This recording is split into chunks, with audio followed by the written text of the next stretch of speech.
Good morning. It's 10 o'clock, and I'm going to call to order the Tuesday, September 22nd, 2020, regular school board meeting to order.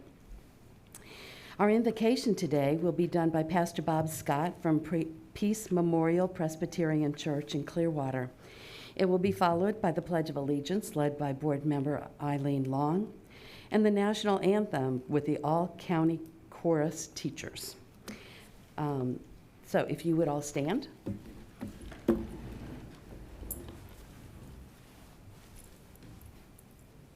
Good morning. Good morning. Good morning.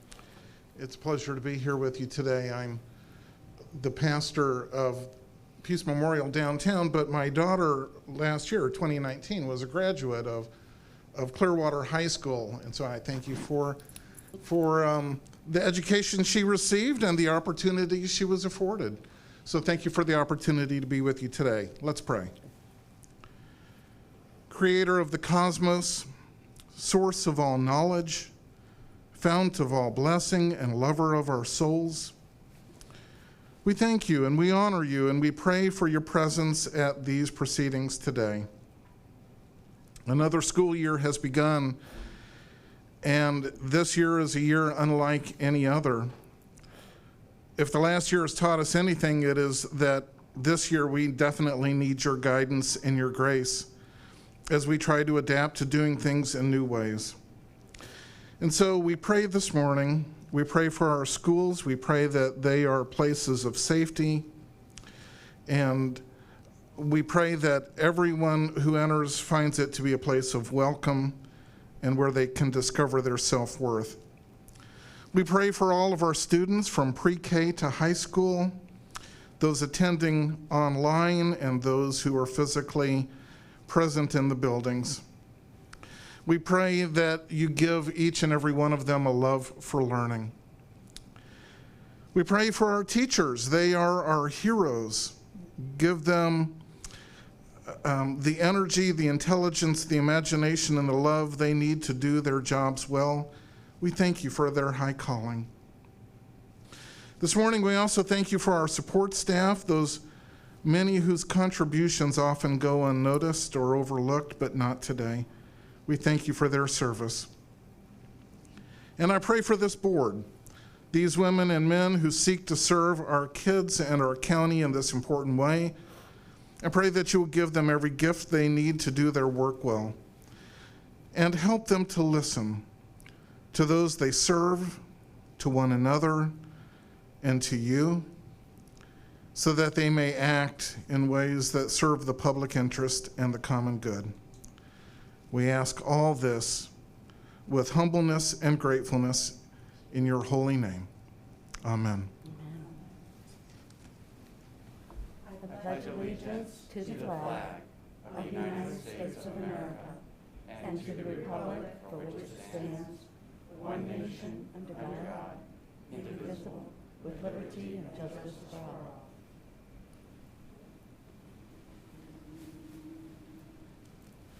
Oh, say, can you see by the dawn's early light what so proudly we hailed at the twilight's last gleaming, whose broad stripes and bright stars through the perilous fight o'er the ramparts we watched were so gallantly streaming, and the rocket's red glare amongst the singing air gave proof through the night that our flag was still there.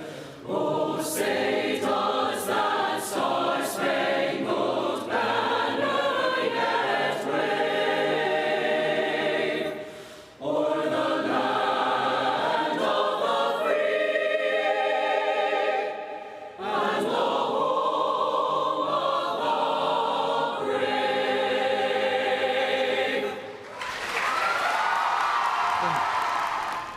Good, and thank you, Pastor Scott, for being here to do our invocation. We appreciate it. All right, our video today is about the National Hispanic Heritage Month. As we announced at our last meeting, September 15th through October 15th is National Hispanic Heritage Month. During this period, the United States celebrates the countless contributions of more than 60 million Hispanic Americans to our culture and society. Activities and lessons are taking place throughout the district to gain a greater understanding of the observance. Let's listen and learn from some of our students at James B. Sanderlin IB World School. I'm Veronica Leal, and I teach Spanish at Sanderlin IB World School. And one of the first projects that we do here at Sanderlin is the Hispanic Heritage Month project, which is very exciting for us because it allows students to really dig deep into the various Hispanic cultures, especially living here in Florida. Students really get an opportunity to learn how to research, and they get an opportunity to learn how to really do some investigating with various people. So my favorite part of this project is seeing the students like, oh, I didn't know that. Did you know this? Did you know that? That's my favorite part of this project. Hola! Oh, me gusta tu gorro. Oh, te miras muy fantástica, Ruby. Ella es Eva Longoria. She's an actress. I chose her because when I'm older, I also want to be an actress, so it would be fun to study an actress for this project. Y con su esposo más reciente tenía un hijo. It's nice that there's some famous Hispanics out there, so people notice them. I selected Marco Rubio. He passes laws. One of the best ones he did was after Hurricane Maria struck, he passed a bill to help out all the families that were harmed. It's nice because it shows that the whole world's coming together to help on one thing. I'm doing a project on Paul Rodriguez. He's a skateboarder, professional skateboarder for Nike, Primitive, and other companies. And he's interesting to me because I'm a skateboarder. My person that I did is Mark Anthony. It gave me a better appreciation by showing me how Hispanics have evolved over many years, from singers all the way to state senators. So the big idea for this project is that the students become culturally aware of the people around them. I want them to be able to go to various parts of the country and the world and be aware of the various types of Hispanic cultures out there, because we're all different, yet we share a lot of similarities too.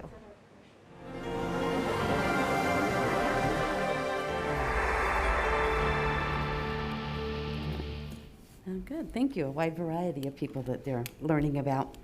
All right, Isabella Mascarenas, our Public Information Officer, will now introduce our professionals and community organization representatives. Good morning, Madam Chair, members of the board, Dr. Grego, and staff. At this time, there are no representatives of community and professional organizations nor the media present at the administration building for today's school board meeting, but we do have a presentation from the Student Rights and Responsibility Committee. Please welcome from Northeast High School, Joanna Godfrey and Nicolette Kierlieber.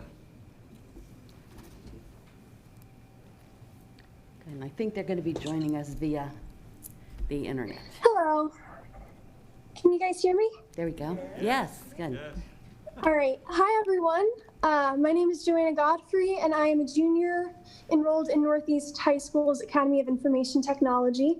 I am currently vice president of the junior class of our school's student government, as well as the secretary of Highway Club.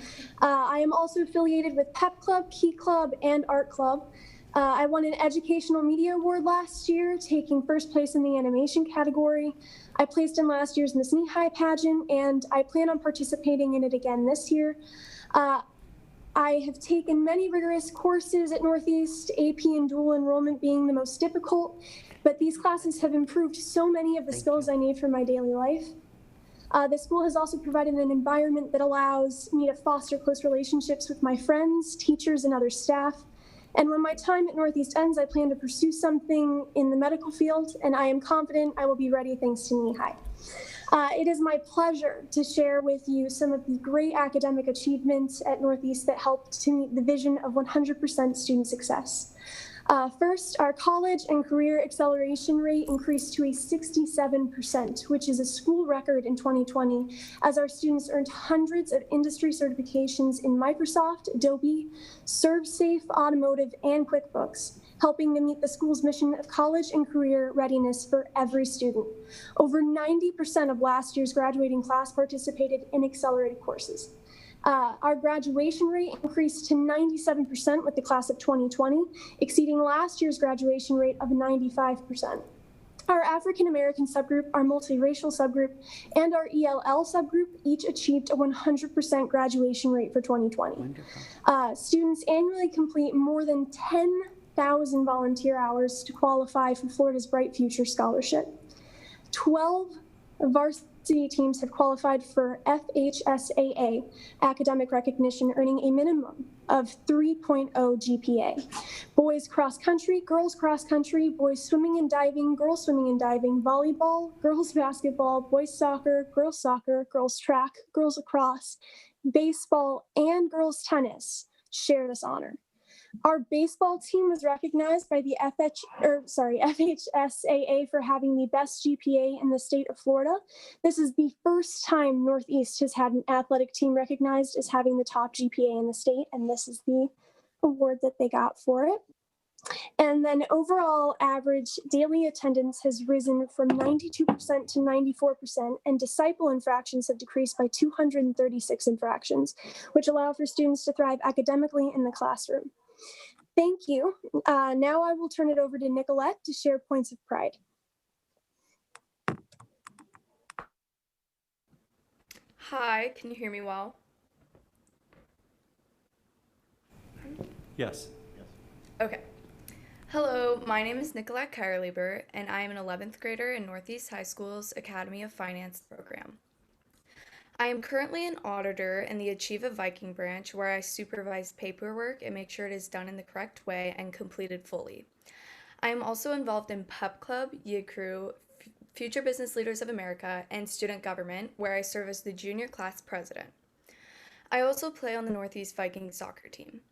Through Northeast, I have taken many rigorous and exciting courses such as AP, dual enrollment, and honors that have built my knowledge and problem-solving skills immensely. I have also developed many close relationships with teachers and classmates. That is due entirely to the welcoming and safe environment Northeast High School provides.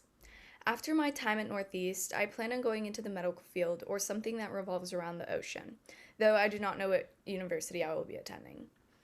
It is my pleasure to share some of our points of pride. Northeast is a national demonstration AVID school, placing it in the top 1% over the 5,000 schools that offer AVID nationwide. AVID's system of college readiness prepares students in the academic middle for college and ensures a school-wide range college-going culture. Northeast was reevaluated this school year as a national demonstration AVID school. The Academy of Finance is one of just 4 programs nationwide to earn Model Academy status 9 years in a row from the National Academy Foundation. AOF has been nominated for the 10th straight year for this award. AOF and Culinary Academies are Pinellas County programs of distinction, the highest honor possible for academies. Students competing in Future Business Leaders of America, Skills USA, National Scholastic Art, and multiple performing arts organizations have won titles through academic competitions. 55 FBLA students have qualified to compete at the state competition. Local businesses annually support Northeast with over 20,000 volunteer hours. This includes partnerships with Achieva Credit Union, AM Skills to expand our work within our manufacturing academy, and Raymond James, to name a few. 11 Northeast athletic scholars have signed scholarships in 2020 to continue their playing careers in college next year.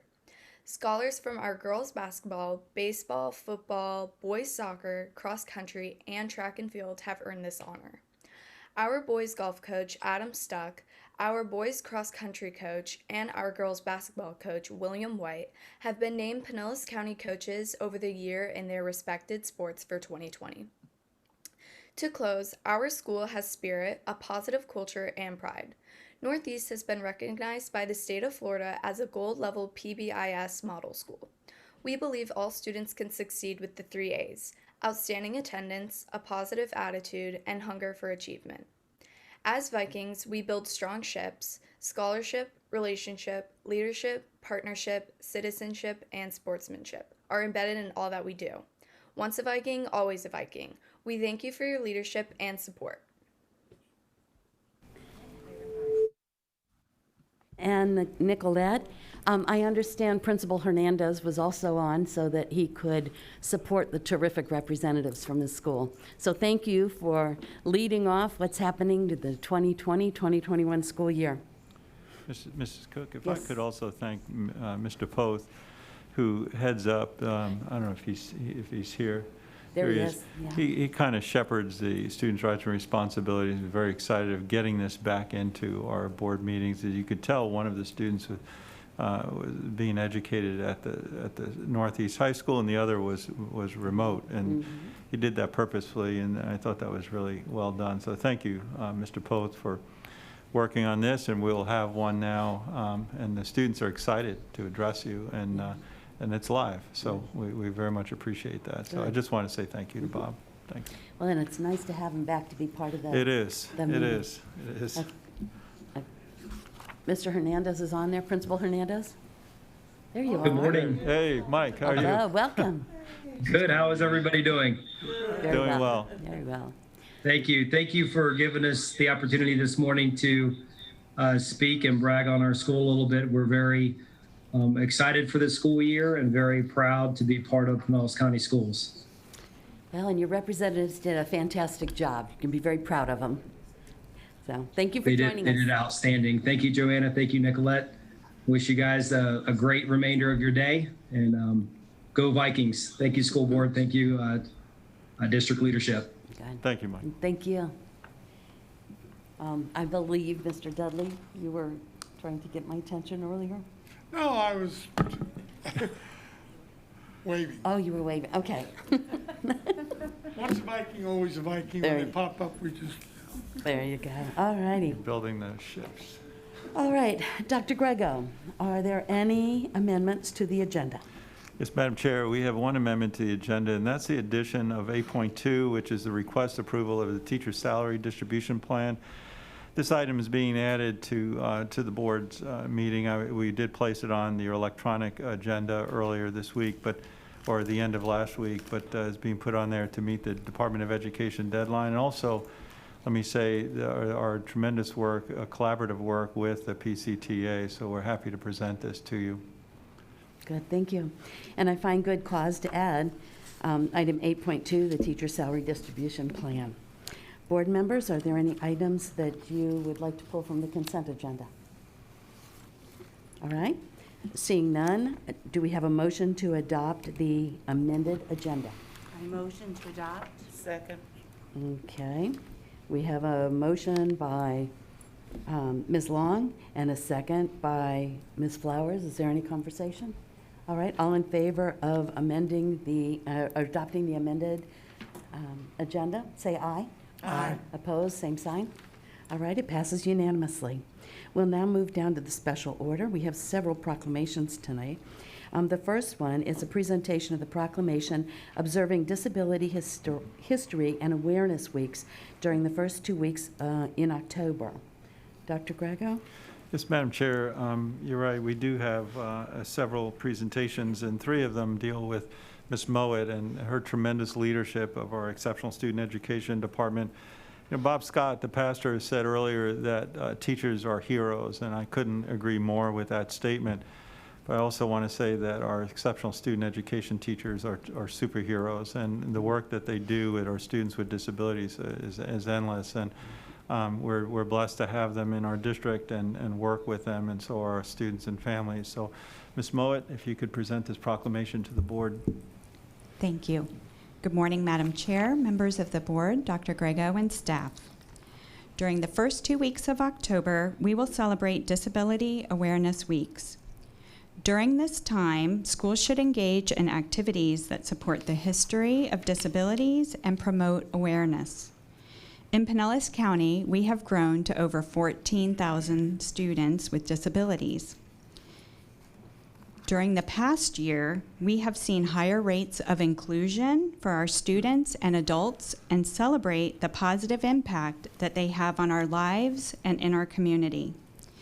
We have also placed a focus on universal design for learning, highlighting the importance of access for all.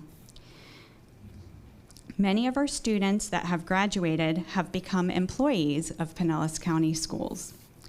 Throughout these 2 weeks, schools should support activities that promote positive attitudes towards the successful inclusion of students with disabilities, increase respect and acceptance of individual differences, increase understanding of disabilities and related social issues, facilitate the development of literacy and language arts skills through activities that promote disability awareness. Thank you for acknowledging the importance of our students and adults with disabilities and the positive impact that they have on our community. Thank you. And Ms. Long, would you please read the proclamation? Disability History and Awareness Weeks 2020. Whereas the Pinellas County School Board of Pinellas County, Florida, recognizes the important contributions and achievements of individuals with disabilities. And whereas the Pinellas County School Board, during this 2-week period, students may be provided intensive instruction to expand their knowledge, understanding, and awareness of individuals with disabilities, the history of disabilities, and the disabilities rights movement. And whereas the goals of disability history and awareness instruction include better treatment for individuals with disabilities, especially for use in our schools, and increased attention to preventing the bullying or harassment of students with disabilities, encouragement to students with disabilities to develop increased self-esteem, resulting in more students with disabilities gaining pride in being an individual with a disability, obtaining post-secondary education, entering the workforce, and contributing to their communities, and commit to the full inclusion of society of and the equal opportunity for all individuals with disabilities. Whereas this effort will bring awareness to our schools, our community, and around the country of the commitment to the full inclusion of society and the equal opportunity for all individuals with disabilities. Now, therefore, we, the Pinellas County School Board, do hereby proclaim the first 2 weeks of October as Disability History and Awareness Weeks in Pinellas County Schools, and we call on all citizens of Pinellas County to celebrate the many contributions individuals with disabilities make to Florida, to our nation, and to the world. Good, thank you. Do we have a motion to adopt the proclamation? I motion. Second. Okay, so we have a motion and a second to adopt the proclamation observing Disability History and Awareness Weeks during the first 2 weeks in October of 2020. All in favor say aye. Aye. And opposed say no. It passes unanimously. Thank you. Our next proclamation is designating October 2020 as Dyslexia Awareness Month.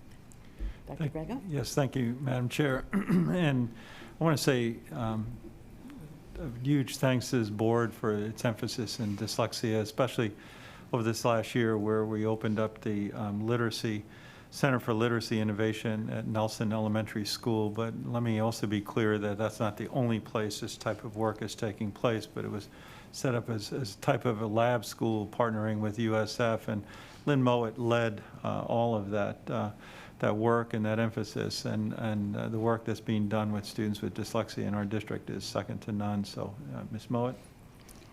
Thank you. And I would actually like to introduce Cassandra Murphy-Atkins. She is our instructional staff developer for dyslexia, and she has put in tireless hours to ensure screening and proper supports for our students. So she's actually going to introduce this one. Great. Very good. Welcome. Thank you. Good morning, Madam Chair, board members, Dr. Grego, and staff. October is Dyslexia Awareness Month. The aim of this recognition is to promote an understanding of the unique characteristics of individuals with dyslexia. The International Dyslexia Association defines dyslexia as a difficulty with accurate and fluent word recognition and by poor spelling and decoding issues. These difficulties typically result in a deficit of the phonological component of language that is often unexpected in relation to other cognitive abilities. And the provision of effective classroom instruction. Secondary consequences may include problems with reading comprehension, reduced reading experiences that impede growth in vocabulary and comprehension.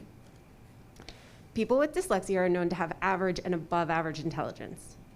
Some of the most notable people with dyslexia are Albert Einstein, Whoopi Goldberg, Tom Cruise, Leonardo da Vinci, and Thomas Edison.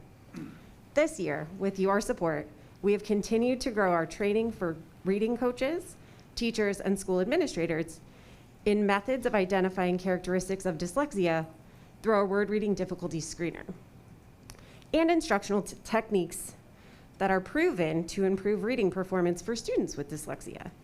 In the past year, we have trained over 400 teachers in Equip for Reading Success, a comprehensive step-by-step program developing phonemic awareness and fluent word reading by Dr. David Kilpatrick. We look forward to continuing to grow our understanding on how to better support our students with dyslexia in our district. Thank you. Good, thank you. And Ms. Kane, would you please read the proclamation? Proclamation of Dyslexia Awareness Month, October 2020.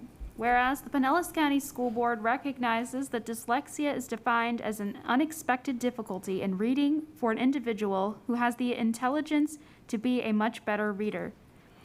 And due to a difficulty in getting to the individual sounds of spoken language, which affects the ability of an individual to speak, read, spell, and often learn a language. Whereas dyslexia is the most common learning disability and affects 80 to 90% of all individuals with a learning disability, and that early diagnosis of dyslexia is critical for ensuring that individuals with dyslexia receive focused, evidence-based intervention that leads to the promotion of self-awareness and self-empowerment and the provision of necessary accommodations so as to ensure school and life success. And whereas an individual with dyslexia may have weakness in decoding or reading fluency, and strength in higher level cognitive functions such as reasoning, critical thinking, concept formation, or problem solving. And whereas the Pinellas County School Board celebrates that great progress has been made in understanding dyslexia on a scientific level, including the epidemiology and cognitive and neurobiological basis of dyslexia. Now, therefore, we, the Pinellas County School Board, do hereby proclaim October 2020 as Dyslexia Awareness Month in Pinellas County Schools, and in doing so urge all citizens to recognize that dyslexia has significant educational implications that must be addressed. Good, thank you. Do we have a motion to adopt the proclamation? Make a motion. All right, we have a motion and a second to adopt the proclamation designating October 2020 as Dyslexia Awareness Month. All in favor say aye. Aye. Opposed say no. It passes unanimously. We now move to the presentation of the proclamation designating October 2020 as National Physical Therapy Appreciation Month. Dr. Grego? Yes, Madam Chair and school board members, I just want to take this opportunity to thank our physical therapists and their assistants, serve just under 600 students in our district. Ms. Mowat, I know you have another Thank you, guest Dr. here. Grego. So I have a special guest to present this proclamation as well. This is Ms. Jody Becker, and she is our coordinator for all of our occupational therapy and physical therapy staff and programs in our district. And I just, before I turn it over to her, want to give a big shout out because, you know, our physical therapists, our occupational therapists, and SLPs have had to do a lot of virtual therapies over the past many, many months. And they really made that shift quite readily and have done a fantastic job. So I just want to recognize them quickly. And I'm going to turn it over to Ms. Becker to introduce the proclamation. Thank you, Lynn. Good morning, Madam Chair, board members, Dr. Grego, and staff. October is recognized as National Physical Therapy Month, sponsored by the American Physical Therapy Association. Pinellas County physical therapy staff not only support a student's ability to access the educational environment, but as specialists in movement, they help a student participate in all aspects of the educational program. They accomplish this by modifying the environment using adaptive seating and a variety of mobility devices, by utilizing therapeutic techniques to improve a student's quality of movement, and by collaborating with and educating staff to assist enhancing a student's physical participation in all aspects of their day. The PT staff do all of this to improve the student's meaningful engagement in his or her curriculum while promoting safety and greater independence. During this ongoing COVID pandemic, our district physical therapy staff have continued to provide meaningful therapy services virtually when needed. They use their creativity and depth of knowledge to support the students and their families in accessing their curriculum from home. I am proud, as the coordinator for OT and PT, to represent and recognize our physical therapy staff for their dedication and hard work on behalf of Pinellas County School students. And I want to thank you for taking the time to recognize them today. Thank you. Thank you. Mr. Dudley, would you please read the proclamation? I would be honored to. National Physical Therapy Month, October 2020. Whereas Pinellas County School Board encourages options for an active and healthy lifestyle for all students, and whereas Pinellas County School Board speaks for the best interests of the students in recommending physical therapy by licensed physical therapists to achieve physical access to the curriculum, and whereas through a national effort, Pinellas County School Board and community members are encouraged to join together to raise awareness of the importance of physical therapy during the month of October 2020. And whereas this effort will bring awareness to our schools, community, and around the country for roles of physical therapists in schools. Now, therefore, we, the Pinellas County School Board, do hereby proclaim October 2020 as National Physical Therapy Month in Pinellas County Schools, and in doing so, urge all citizens to join in a national effort to raise physical therapy awareness. Do we have a motion to adopt? Motion to adopt. Thank you. And a second? Second. All right, we have a motion and a second to adopt the proclamation designating October 2020 as National Physical Therapy Appreciation Month. All in favor, say aye. Aye. And opposed, say no. It passes unanimously. Thank you. Now we have the presentation of the proclamation designating October 2020 as a National Principals Month. Dr. Grego? Yes, Madam Chair, and there couldn't be a more sincere thanks to not only our teachers, but to the tremendous principals that we have over this last 7 or 8 months, that we have all leaned on these leaders to run our schools, open our schools in various ways. And I could as humbly and sincerely say a huge thank you to our principals. They're a terrific group. I would put our group of principals as leaders up against any group in the United States. They are tremendous. And so not only through October should we say thanks to them, but this whole year and every other year. But let's use October as a special month. And I think Ms. Wright this year is going to be the area superintendent that will present this proclamation to the board. And let me also say thank you to the board for understanding the job of the principalship and understanding how difficult it is, and in many ways that they're pulled and pushed, and being sensitive of that and being supportive of them means a great deal. They tell me that all the time in terms of your support as a board to their work every day. It makes it a lot easier. So thank you to this board. Thank you. And welcome, Ms. Wright. Thank you. Good morning, board members, Board Chair Cook, Superintendent Grego, and staff. October has been declared and proclaimed as National Principals Month. It is my pleasure to have a few words of introduction for this great proclamation about school principals. As you know, a school principal has a daunting task. He or she must create a learning environment that sparks innovation and enthusiasm for learning. He or she must build a culture that values each student and every staff member. Thoughts of how to help students be more successful, how to inspire, support, and lead teachers, and meet parents' expectations linger in principals' minds both before the day begins and long after the school day is over. The success of every school and every student hinges on the effectiveness of school leaders. One might say the key to a student's success is a great school. I would add that the key to a great school is a great principal. The Florida Association of School Administrators, the National Association of Secondary School Principals, and the National Association for Elementary Principals have declared the month of October as National Principals Month. Pinellas County Schools joins in this proclamation. Leadership in this season has taken on a new meaning as our principals have been asked to face and conquer new challenges. They have stepped up to the proverbial plates and have been knocking it out of the park with their efforts. Even in the midst of a pandemic, our principals have become the go-to persons.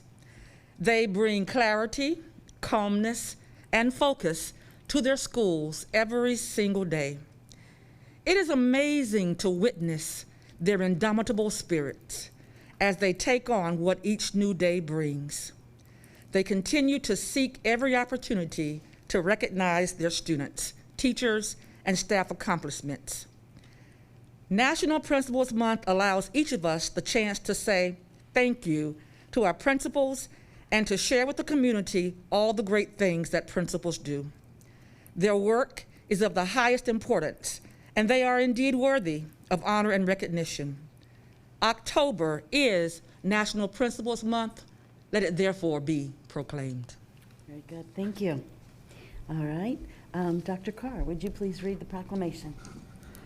Proclamation National Principals Month. Whereas principals are educational visionaries, instructional and assessment leaders, disciplinarians, community builders, budget analysts, facilities managers, and administrators of legal and contractual obligations. And whereas principals work collaboratively with teachers and parents to develop and implement a clear mission, high curriculum standards, and performance goals. And whereas principals create school environments that facilitate great teaching and learning and continuous school improvement. And whereas the celebration of National Principals Month honors elementary, middle, and high school principals and recognizes the importance of principals in ensuring that every child has access to a high-quality education. And whereas the Florida Association of School Administrators, the National Association of Secondary School Principals, and the National Association of Elementary School Principals have declared the month of October 2020 as National Principals Month. Now, therefore, we, the School Board of Pinellas County, do hereby proclaim the month of October 2020 as National Principals Month. Thank you. Do we have a motion to adopt? I motion. Okay. Second. Okay, we have a motion and a second to adopt the proclamation designating October 2020 as National Principals Month. All in favor say aye. Aye. And opposed, like sign. It passes unanimously. Thank you.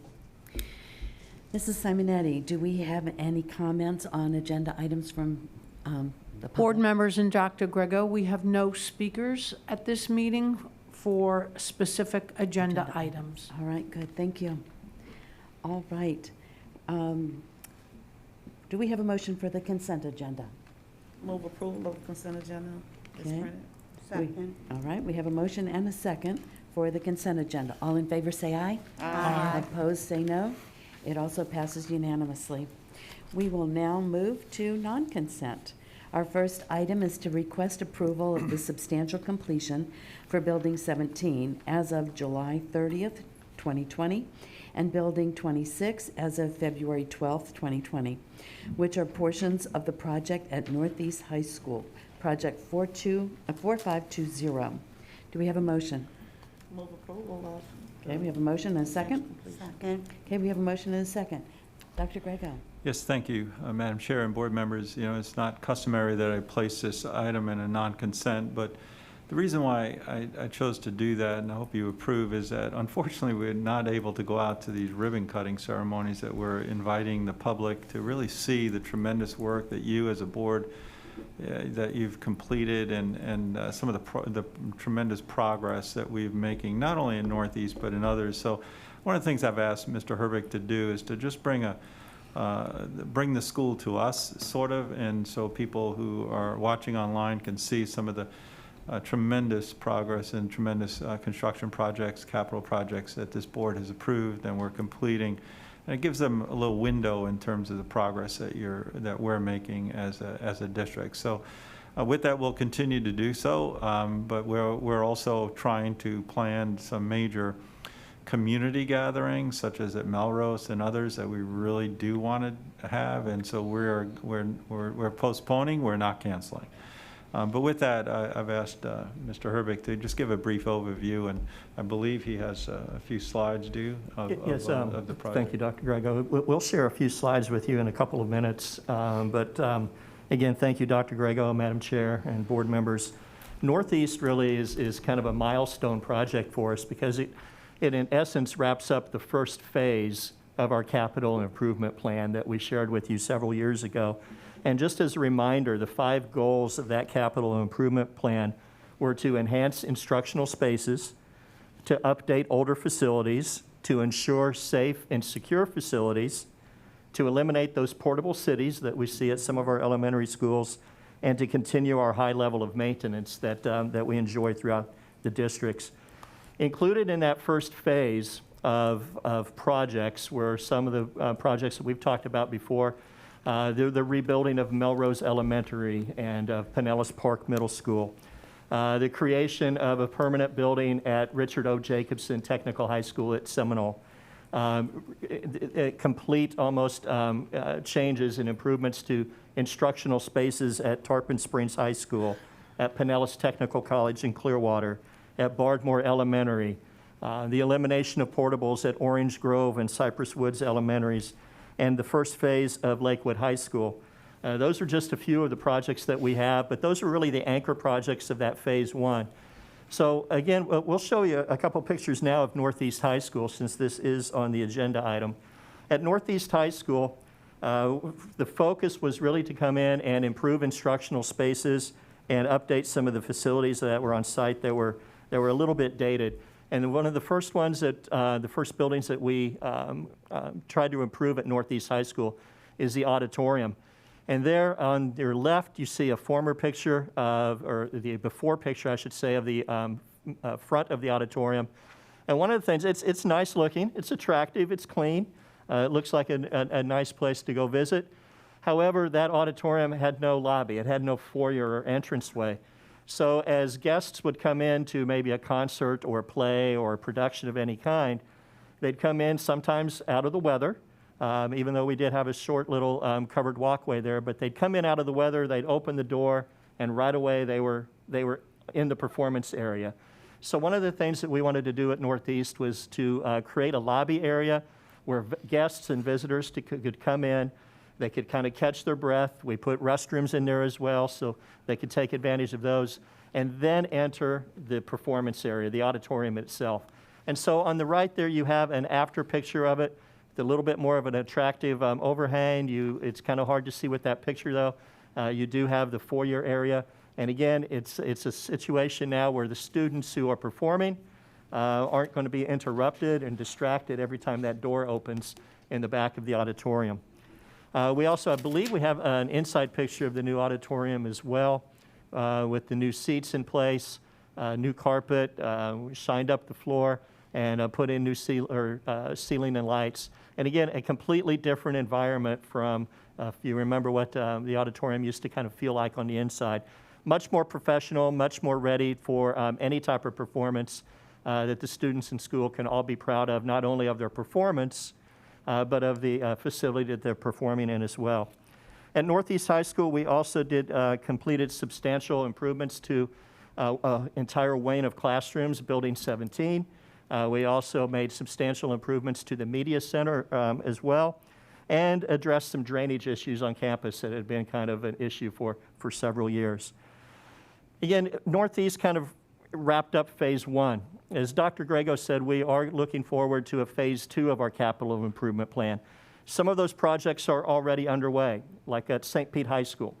But we also have projects that are just getting underway right now. 74th Street will be making substantial improvements to the infrastructure at that school, as well as enhancing instructional spaces.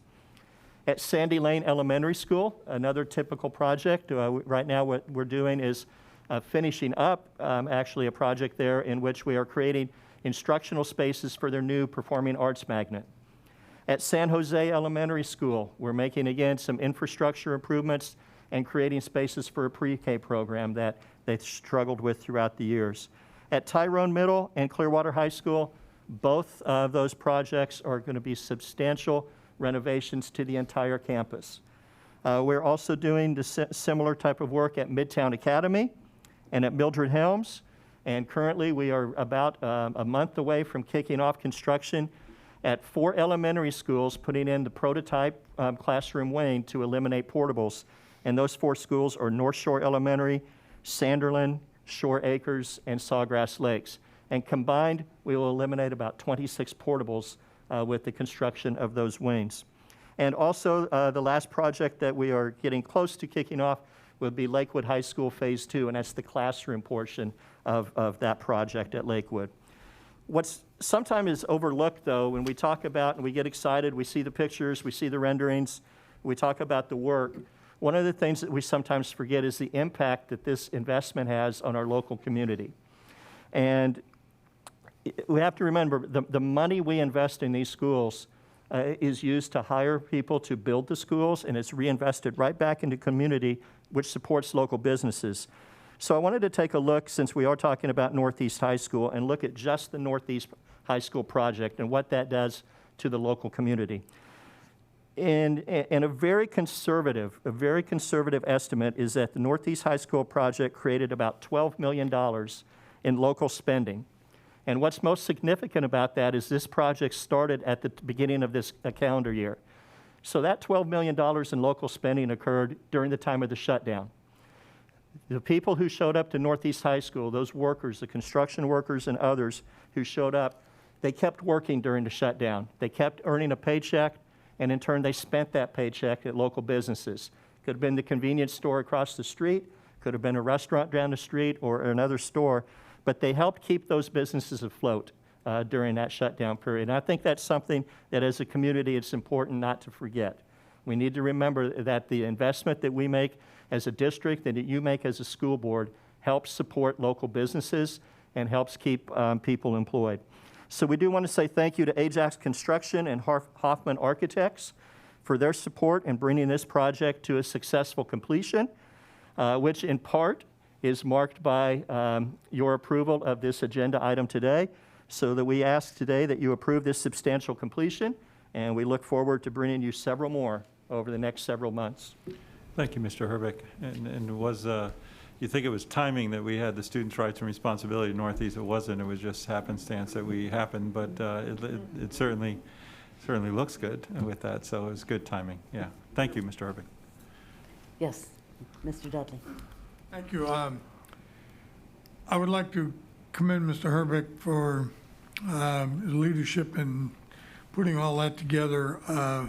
I have been fortunate enough, I went through the construction, post-construction when it's all done. And as a former student and faculty member there, I will tell you that what an improvement. The auditorium is probably the oldest building on campus that hadn't been touched. And the new lobby area is phenomenal. And the new restrooms, the other ones, you talk about something out of the 1920s, although the school was built in 54. I mean, it was they left a lot to be desired. But and one thing you did mention in your presentation was the media center, which was also very, very well done. And it's the space, they have now a space in there to do testing. A huge room that they can set their computers up and do all that. And I just, my hat's off to the construction company. They had a couple of little, hiccups, but over and large, the day they painted, I guess they forgot to move the cars. So there's a little spray over there, but what the heck? But it turned out to be wonderful, and I've seen Lakewood, and I know that's really nice. And I've driven by North Shore, and I saw the portables have been taken out, so I know getting ready for there. So it's a very exciting time. And I really do like the vision of trying to get rid of the portables, although when I taught in the portable, I actually kind of liked it because it's kind of far away, but it leaves a lot to be desired in other respects too. But and I think that's a great vision, and I thank you for your leadership. Thank you. Good, thank you. Any other board members? All right, and thank you for bringing up the economic impact. We all kind of take it for granted. We know it happens, but it really does make a difference in what we're doing and how it helps out the community. So thank you for bringing that forward during part of the report. All right, we have a motion and a second to approve the substantial completion of Building 17 as of July 30th, 2020, and Building 26 as of February 12th, 2020, which are the portions of the project at Northeast High School, project number 4520. All in favor say aye. Aye. Opposed say no. And it passes unanimously.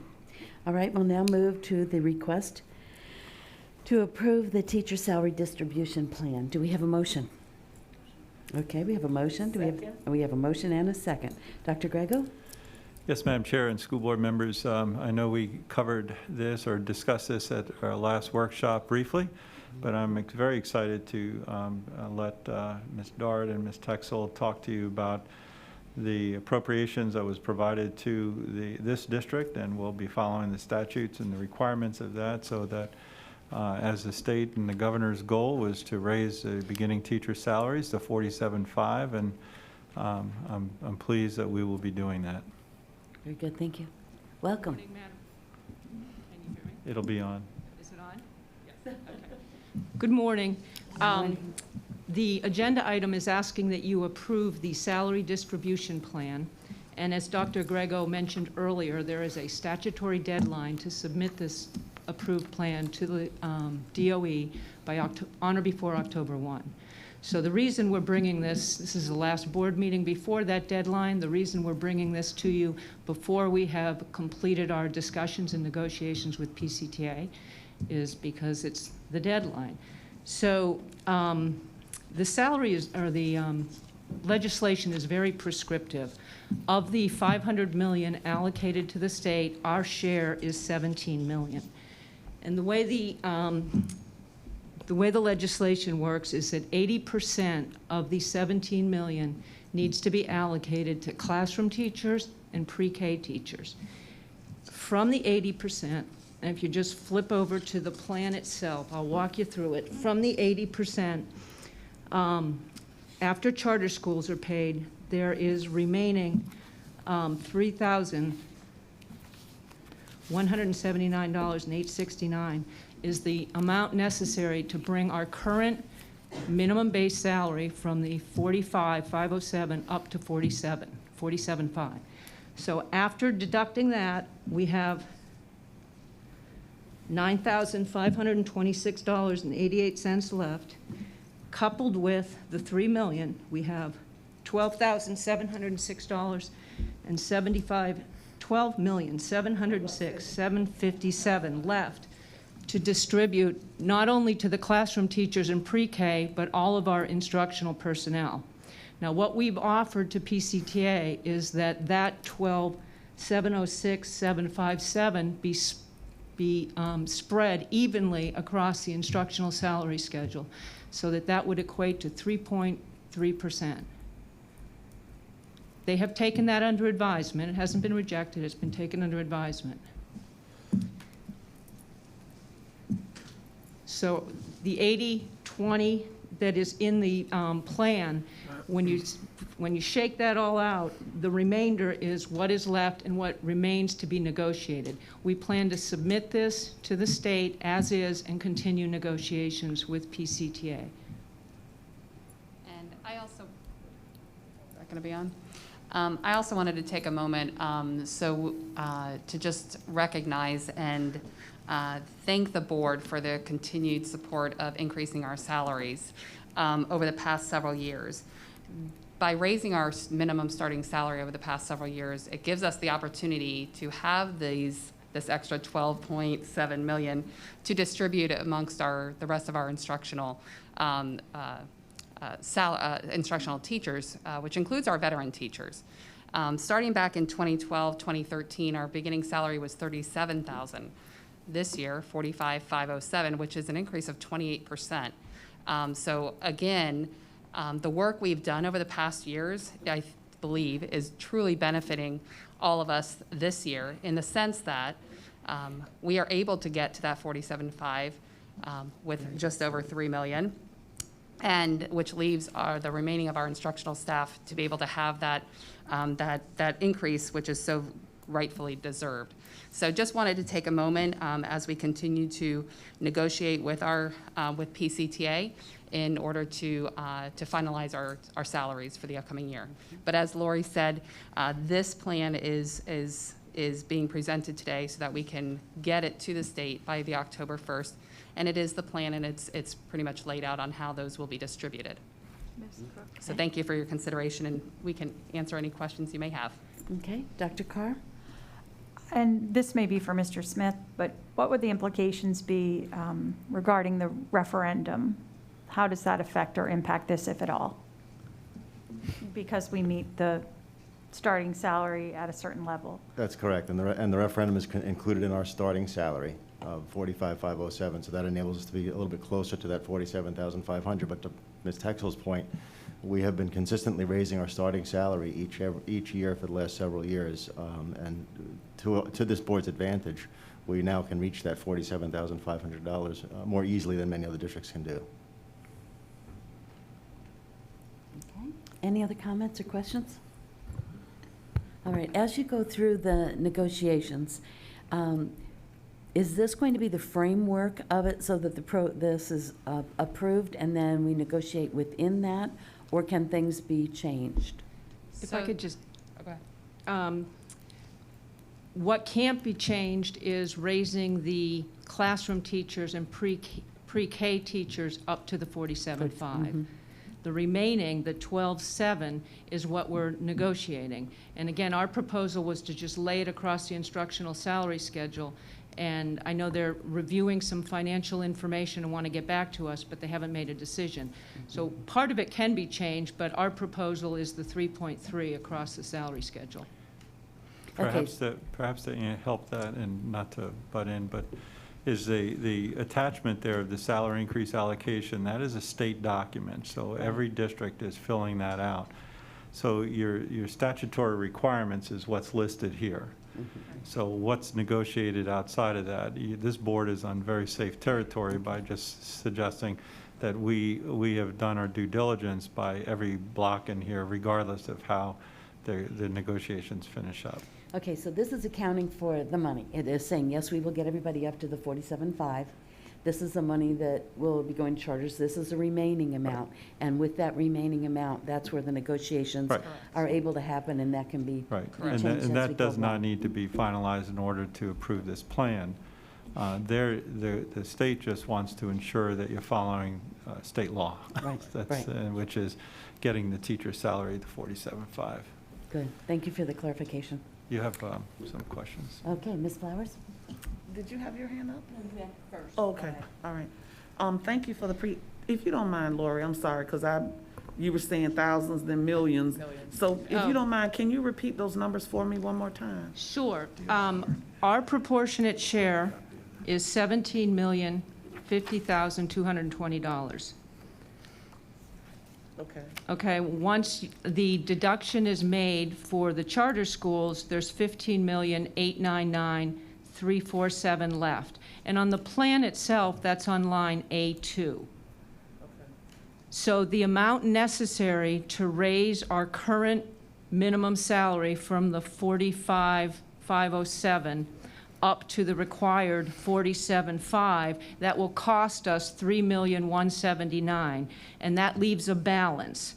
That balance is $9,526,000. When you pull the balance from the 80% pot, which most districts don't have the luxury that we have, and that is that such a small amount of the 80% is necessary to bring up to 47,500, we are actually in very good shape. So when you combine the balance of the 80% with the 20%, what that leaves us is $12,706,757, and that is the amount that we are left to negotiate with the teachers union. And again, that amount, given the number of teachers, and that detail is in this plan, but that amount is sufficient to raise everybody the 3.3%, which is what's been offered, but again, we're still subject to negotiations on that part. What we're not subject to is the amount necessary to raise to 47.5.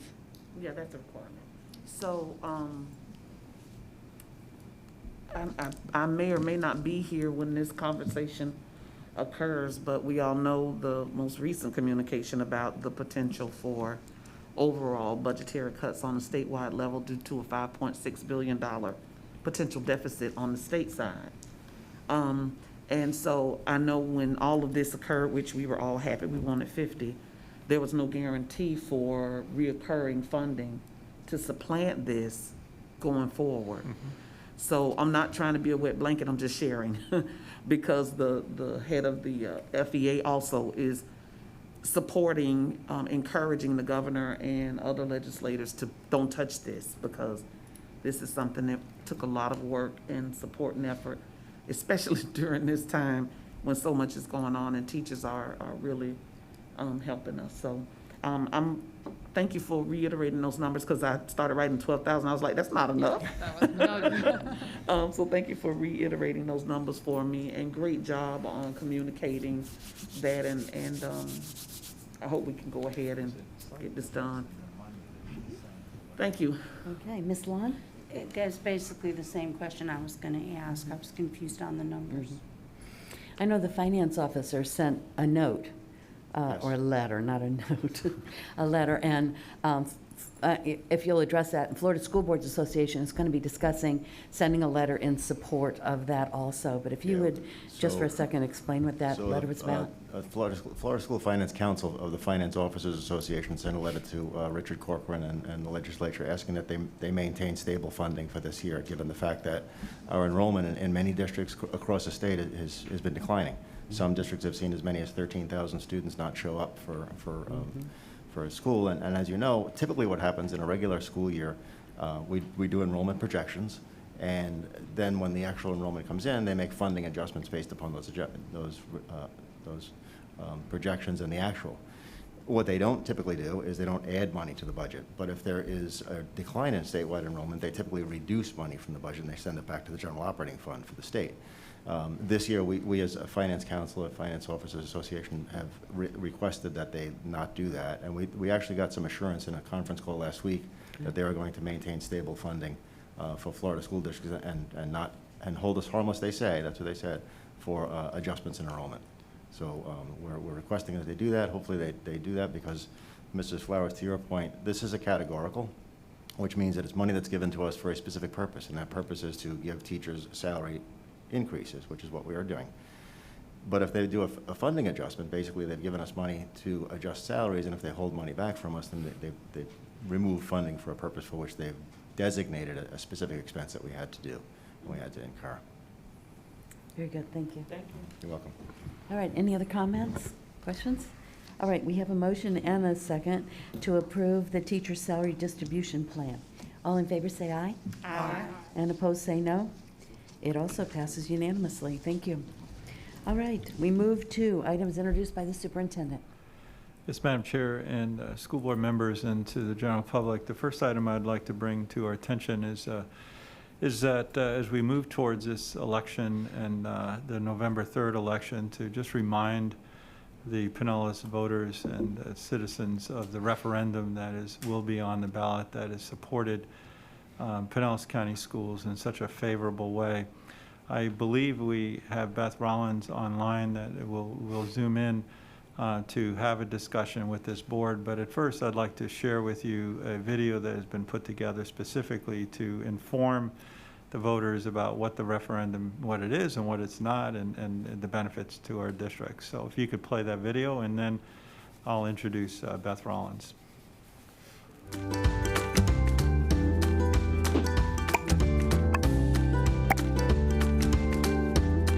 Pinellas County residents are dedicated to supporting education. In 2004, they voted to approve the Pinellas County Schools referendum. Every 4 years, they reaffirmed that commitment. A renewal of the Pinellas County Schools referendum will be on the November 3rd ballot.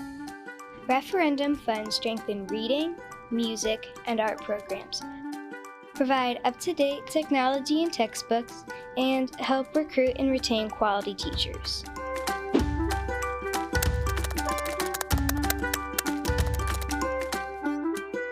An independent committee oversees referendum spending.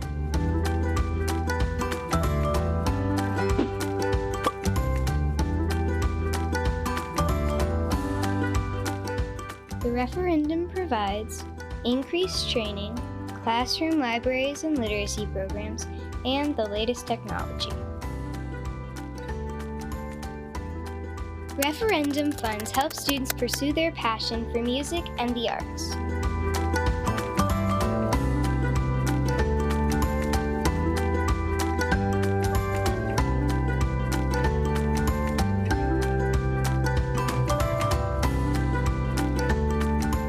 Every penny of referendum funding supports Pinellas Public Schools.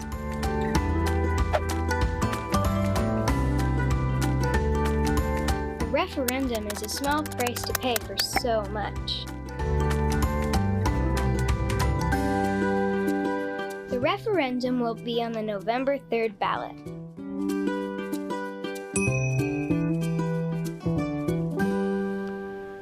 And to the public, I want to make it really clear, not only for the teachers and the support of our teachers and teacher salaries, but this school district, second to none, it leads in the arts and music and the arts program. Our technology, as I've said many a times, we could not have done what we did this past spring without the assistance of this community in terms of the referendum to purchase needed technology, and we continue to see the benefits of that investment in our school district by this community.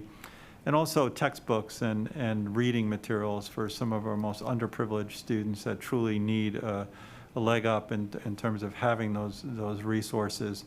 I also received a note that, where we have outside groups attending here, that a note that the Arts for a Complete Education is online. They're watching us, and they wanted to say, we're here. And I know it's a new way of doing business, and I say that because they have been very supportive of this district's art and music program. And I can say to you how proud I am as the superintendent of a school district that looks to continue to emphasize that the arts and our elective programs are core part of our curriculum. It's not a sidebar, but it's a core element of this curriculum, and this board has always been supportive of that. And the referendum has produced that result for us, and so be it the national awards and recognitions that we've received. So with that, let me turn it over to Beth Rollins, who has been a champion of this district and also a champion of the referendum. Beth, are you there? I am. Can you hear me? We can. Thank you. Okay. So I love the video. So one thing that I want to remind everyone is that these referendum dollars are a dedicated local source of money that has nothing to do with Tallahassee. This is funding over and above our allotments from any other places, and you know, it has been such a wonderful program now for a number of years, benefiting a generation of students, and we should continue to support our teachers and our students in the schools. I also want to welcome Arts for a Complete Education. I know we've spent a lot of time in our offices here dealing with them, and we thank them so much for everything that they're doing. But I also want to let everyone who is listening know the breadth and depth of community involvement in this referendum. The number of organizations that have supported this and are helping us to distribute factual information, just education for the voters on what this referendum money does. I'm talking about the League of Women Voters, both North and South County, obviously PCTA, the Interdenominational Ministerial Alliance, the Realtors, the Pinellas Realtors Association, the St. Petersburg Chamber, the Clearwater Chamber, which is called Amplify Clearwater, the West Central Florida Labor Council.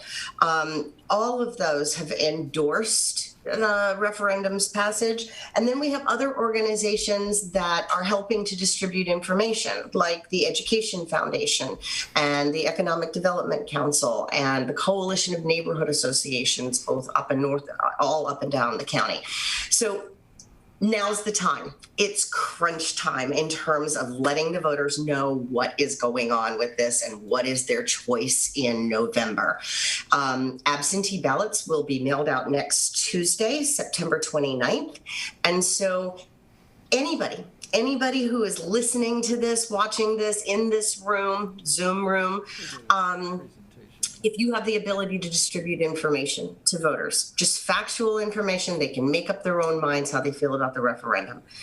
The district's website has a lot of wonderful information, including the video, like you just saw. And so does citizensforpinellasschools.com. There is a resources page there.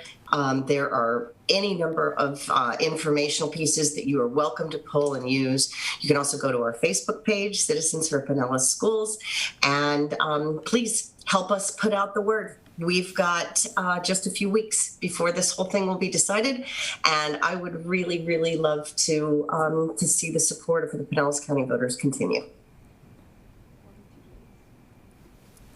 Thank you very much, Beth. Thank you. Are there any questions or comments of the board before I move on to other topics? I do have a comment. I would like to thank all of the people that serve on the what we call ICROC, the Independent Referendum Oversight Committee. As board members, it's important that we honor what was placed on the ballot years ago, that the money goes to our salaries as well as the reading, the arts, and technology. And for them to be able to spend the time to look at it and to be able to report back to us that it is in fact happening, that extra layer of oversight is very appreciated by me and I think other board members as well. And so I wanted to thank them for doing that, because I think that has been a big part of how we have used it and how successful our students have been as a result of the money that we have received from the referendum in the past. So I want to thank them, and I want to thank Beth for everything that she's doing to educate the public so that they know, what they're being asked on the ballot. So thank you very much to all of those people. Dr. Greco? Oh, Ms. Kane. I also wanted to thank Ms. Rawlings for all of the hard work on this and all of the amazing things that have been brought forth because of this, supporting all the schools throughout the district by providing these incredible programs that we have, and they have supported our mission in promoting 100% student success by supporting not only core academics but also extracurriculars and other extra subject matters such as music, arts, technology, and reading, where we are able to help students prepare better for life in the future. We want to thank her so much for all that she has done to promote this. Thank you. Okay. Okay. Dr. Grego? The next topic I'd like to just brief the board about is that this morning I got several calls and feedbacks over the EOC meeting this morning, and just a reach out from the county saying thank you to the school district. I got a personal call from Bob Galtieri saying it's an amazing job of opening up schools. The citizens are still looking at us as saying it's unbelievable the low amount and low numbers of students and adults that you had given your overall population. It's actually much lower than the rest of the community. So I just wanted to pass those comments on to you, the county manager, the sheriff, the Dr. Cho, and the whole EOC that meet regularly. Mr. Herbeck is on that call. I appreciate him very much representing this district, and particularly me, on those daily calls, and sometimes they get a little bit more frequent when there's a storm out in the Gulf, but now it's back to COVID and still keeping an eye on the storms and the weathers, but hopefully in a month or two this will pass. But with that compliment, I also want to continue to help serve this community and see as we move into, we have about a month away from the end of the first quarter, and I think it's a great time for us to reflect on, so where we've come from, where are we going, what could we allow ourselves to do, and to this board, I'd like to do that reflection, not only with staff, but even with you, to the point of where we can have some dialogue back and forth. We have made, when I sit back and look at it, we have made about 4,600 changes in schedules back and forth since the beginning of the school year. So I don't want the public to think that everything is locked down, but rather students and parents who really do need the opportunity to go on MyPCS online because of a condition or because that's what they want, we've been able to do that. Likewise, we've been able to bring students back into the brick and mortar building. That just has not worked at home. We don't, as I said from the very beginning, we don't want people to be miserable given their circumstances. However, we also put this caveat over all of it, is that we need to keep the safe environment first and foremost. We need to have the distancing. We need to see how this actually works when we open up schools. We didn't know how it would work. And honestly, you know, as all the way back from the spring, we were always going at a 2-week clip, if you remember that, 2 weeks, 2 weeks, 2 weeks, 2 weeks. We're now about a month out, and we're looking at what we could do with that. So we will be looking at providing some additional choices, because we've had students go to MyPCS Online, which potentially then opens up some seats in our classrooms. So one of the things we want to do is to set up some guiding principles as a district. And then as I'm having some meetings with and focus meetings with principals, they are expressing to us and to me, let us handle those things at our school level. Let us be able to tell and group our teachers and have those discussions. Where we can satisfy a schedule change, we will do it. In fact, we've been doing it. And where we can't, we can explain why. And so what I'm saying to the board is that let us develop these overriding principles and guidelines, so to speak. Number one, I will set up in a meeting with the medical doctors to provide that. I've had some preliminary conversations, and they've even said, if you have an influx of students who truly want to come back in the 9 weeks, say, if there's 40,000 out and say there's 10,000, we should be able to handle that. We really will be able to, and still keep a distance, social distance. We are doing much more targeted quarantining now, and it's working very, very well, very low rates of being contagious inside the classroom. So the Dr. Cho is very happy with our use of face masks, our use of trying to provide social distancing. So we need to keep that first and foremost. So what is the medical community telling us to do? And I'll have a much more refined conversation with them this week and next week. The other thing we need to keep in mind is that it's the safety of the teachers and the students inside that brick and mortar building. And so we want to keep those guidelines or those targets with our principals of establishing them, let's say at 15 at K through 3, because we still are able to keep a distance at 18 and 20. We really want to try to use those as targets, not as absolutes, but targets, and so that we're keeping everyone safe. We also want to continue to work with our teachers in those category 1 and 2s, because they had a documented medical condition that prevented them from coming back. And we want to keep them there so they feel safe, especially to remind us all that we're still in the middle of this pandemic. It is not gone, and we need to continue to provide those safeguards. We need to, as we move forward, continue to emphasize the classroom, the teaching walls, the wall zones for teachers, so that if there's a case of a student there, that they not be quarantined as frequently. And again, this is all up to the Department of Health. At the same time, we want to get communications out in the next week or two and to not only explain this process, but also to state to parents and to students, if you are on MyPCS Online and you're learning and it's going well, and you're able to conduct that I encourage you to stay there, and because what that will do is it'll provide parents and students who truly need to come back, perhaps their circumstance is different. I talked to a parent the other day and they said, we chose MyPCS Online because we were able to do that, and we felt strongly that there might be some families who were not able to do that, and we wanted to provide them a space for that. And so we chose to do it for this time period, and we'll see how that goes. You see, it's that kind of thought process that I'd like to continue to promote. And I want to say thank you to our community, because they are promoting that. If they're capable of doing that, they want to provide that space for others. So my purpose in saying that is that we will start to develop those parameters at the district level that will then be worked with all of our principals, all of our teachers, and so forth. It's not going to be a hard date where everything switches a date, but rather more of a soft onboarding, the same way we've been doing it. As I mentioned, we had 4,600 changes already. I don't think this board knew we had that many. I didn't know we had that. I knew it was going on. But it's very successful at the local level. And so I'd like to continue to monitor this thing, to work with it. If it has to be a major schedule change, then the obvious parameters will be to let's get everybody together at the school-based level, because schedules are most appropriately done at that level. So I'll be sharing with you more information as we get more details in this over the next week or two. We'll be sharing and working with our communications department to get word out to our parents that if you're having this situation, we'll be developing what we'll be looking at our website kind of as a request form. Not what we did in July where everybody made a request, but rather more of what we're doing now where a request would be put in, and we'll have a specific start time, and then we'll work school by school, student by student, class by class, and we'll see how that goes. So I will keep you abreast of the progress that we're making.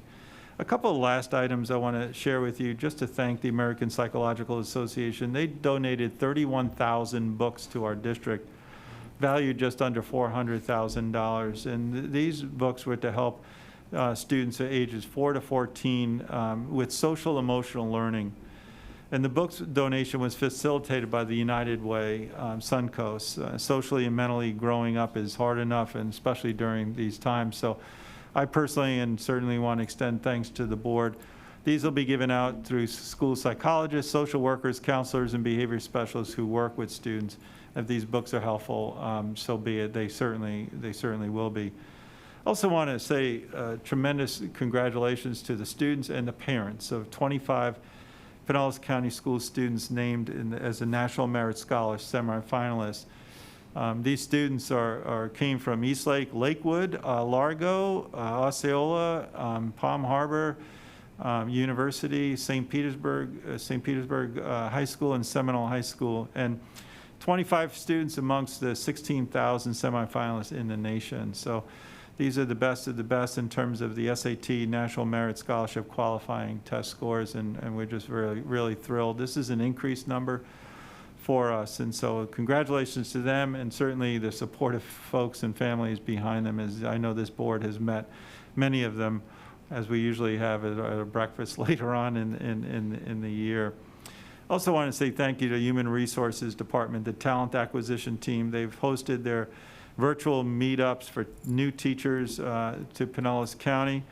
Officials from Tarpon Springs, this is turning out to be a silver lining, but officials from Tarpon Springs met and got online with our new teachers and talked and bragged about their Tarpon Springs and the things that they can do, and then they're going to go on and go online with the Clearwater Chamber of Commerce, and so new teachers are going to be exposed not only to the leaders in chambers, but also the community, and each of these communities are going to be exposed to our new teachers, and they can get the hidden gems of each of their cities, and never before have we been able to connect new teachers with these chambers and highlight some of the special things that teachers can do.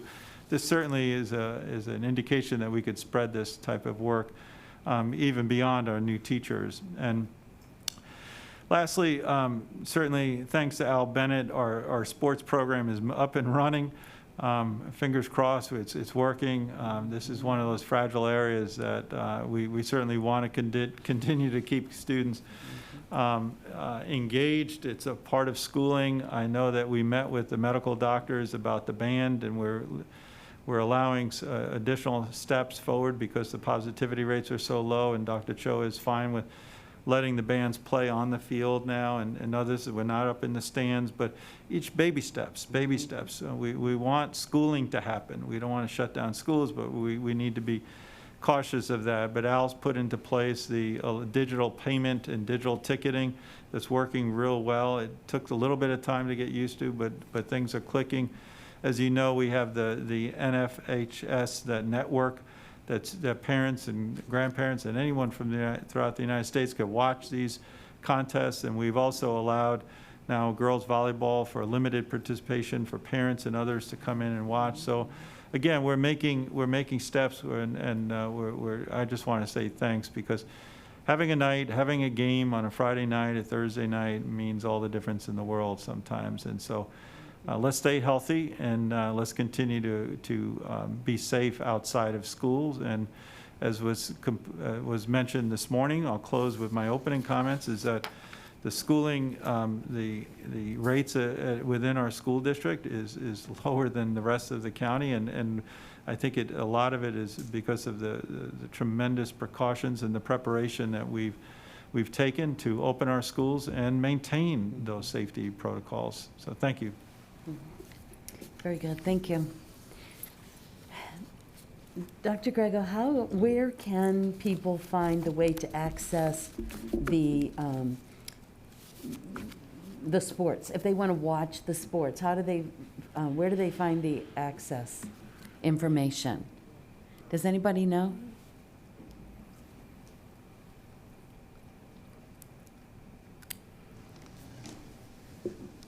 Good question, Mrs. Cook. It is on our website. In fact, right now, scrolling on the very front page is an icon that you can click on, and it takes you to all of the calendars, how to register for the online viewing, as well as the online ticketing. Very good. All righty, thank you. Thank you. All right, items introduced by the attorney. No items other than just to give the actual website is www.pcsb.org/watch PCS Sports. Very good, thank you. That's my legal report. There you go. And as long as you have it right, you're in good shape. Very good, thank you. All right, items introduced by school board members. Anybody have a report? Ms. Long. Yes, I want to first of all say that I believe the district has done a wonderful job with the opening plan. No one anticipated what was about to happen. From May to August, a lot of our public thinks that's a long time. It isn't when you're talking about dealing with schools. I'm going to make this like a football team. You got the owners of the team, the 7 of us. You got the head coach, Dr. Grego. You have all of his other coaches, and then you have the players, which are our teachers. I visited many schools in the last 2 weeks, and I would say on an average, it is going very, very well. But I did visit some classrooms where the simultaneous teaching was going on. I don't know if it's because I've been out of school for 4 years, but I was blown out of the water by what teachers have to do. And in a lot of cases, they still do not have the right tools to do the job. We wouldn't have a surgeon go in and use motor car tools to operate on you. A lot of teachers, they don't have the mics yet. There's a lot of teachers with no smart boards. And I can also tell you, as a parent, I'm seeing that. Great teachers. I mean, I love my son's teachers, but I can't even figure out. And with the progress reports going home, one of the concerns that I'm seeing as a parent and hearing from other parents is Canvas and Focus are not communicating well with each other. And so on Canvas, I called a parent conference because I was going to let RJ have it. He was going to be grounded the rest of his life because he had all Fs. Then I go into the conference and the parents are like, the teachers are like, what's wrong with you? He has all A's and a C. I got frustrated and I said, well, what am I looking at, Canvas or Focus? And that's what I'm hearing from a lot of parents. We need to get some better communication, or we need to get out there and help some of the teachers. A lot of them don't have a lot of technology of getting the smart board and the board dock and the computer to properly interact. Another concern is that there's walkthroughs. I thought that was something that was taken off of the teachers' plates. We talked about that before school started. What were we going to remove to take some of the pressure off of teachers? And I don't want anybody to think that I'm cutting anyone down, because we're all doing the very best we can in a very, very difficult time. But I think that Pinellas County could be is the leader. I look at other districts. I have a friend who teaches in Hillsborough, and she's ready to walk. She asked if we have any openings over here. So that tells me we're doing something right. But I'm a little upset. I also saw, and I'm a little confused on this, if the district sent this email out where a teacher is supposed to respond if they are incompetent, I think that was the word that was used, or didn't feel competent. Well, I got news for you. If I had gotten that survey, my administrator would have heard a lot from me. And I've heard from a lot of people that they're upset about that. So I'd like to see us work with some more with the staff out there. They're the people on the front line. Let's get a little more information back from them. I mean, I think a survey, maybe, where you ask what the good is, and you ask, but they're talented. We have a very talented group of teachers, remarkably talented, and they're figuring ways out to do this. We have to get some of that feedback so that the ones that are struggling, they can take some of that and use it to help them. Because we want to be successful, and if the teachers and the parents feel successful, you know the students are going to feel successful as well. And that's what the main goal is here, to make sure our students are the very best they can be. And I'm pretty concerned about some of the things I'm seeing and I'm hearing. Especially the things that, we said we were going to take off their plate, and now it's happening. And I guess they're informal walkthroughs, but that's kind of concerning to me. Mrs. Clark, can I respond to some of your comments? Please. Yeah. First of all, I want to agree with you that we have a great number of remarkable, talented teachers who are figuring out how to do a very difficult task. And we all have known from the beginning that simultaneous teaching is an extremely difficult task to do, and it's extremely difficult to do it well. But We did find that we had the option of doing a survey, and what we were concerned about is we would get back an anonymous survey that would just tell us there's lots of people out there that have issues, but we wouldn't know who. And what we have found is that when we can give someone targeted support, somebody that says, I can't do this, then we come in and we either give them side-by-side coaching or we give them the technology they need to help solve their problem. They suddenly become capable and they say, oh, I can do this, I can figure this out, and then they improve week by week. So the email that went out that you spoke about, we struggled for hours trying to figure out the right words. We were talking about effective versus ineffective. We thought that was too close to the evaluation. We wound up using the word capable, and the sentence was supposed to sound more like, if right now, given your current set of skills and technology, you feel like you're completely incapable of doing this, please tell us so we can come in and help you. In some cases, that message was heard the way it was intended, and in others it wasn't, and we apologize for that. But the important thing is that we identified a group of 60 or 70 teachers who really felt like, I can't do this. We were able then to go in and either give them one-to-one devices so that their face-to-face students each had a device and they could be teaching one method, or in some cases, we had a staff developer from this building go sit side by side and show them how to do it. In other cases, it was things like a dot camera or fixing their smart board, but we had to find out the specific list of who they are. We have almost gotten through all of that first round of teachers, and now what we're telling principals is, go to that next level. Not the people who are like completely struggling, but the people who have issues and concerns. We still have about 4,000 devices left that we can go out to help with the one-to-one, because that is by far the biggest support that people are asking for. If we can get one-to-one devices for all of the students in the classroom face-to-face, this becomes very doable. The good news is our next batch or the next round of computers is supposed to be here in the next 4 weeks. At that point, that problem will disappear. So, we're getting there, but we have to be able to identify those who are having the most struggle so we can target our support and help them.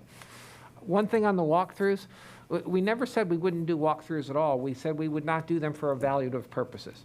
There have been a couple of schools where the administrators missed that message, and we have corrected that. But the purpose of walkthroughs right now is to see what's happening in the buildings, to make sure that we're practicing social distancing, to see if there's simultaneous teaching issues or other remote issues. That I'm fine with. And they're supposed to be supportive. So we know of a couple of instances we've corrected that. However, the flip side is that the Appraisal Advisory Committee, which is made up of a good representation of teachers, they also think it's very important that we have 2 formal observations this year because of the focus Marzano model that we use. So we are going to have to start formal observations coming up. Starting next Monday is when we will schedule them.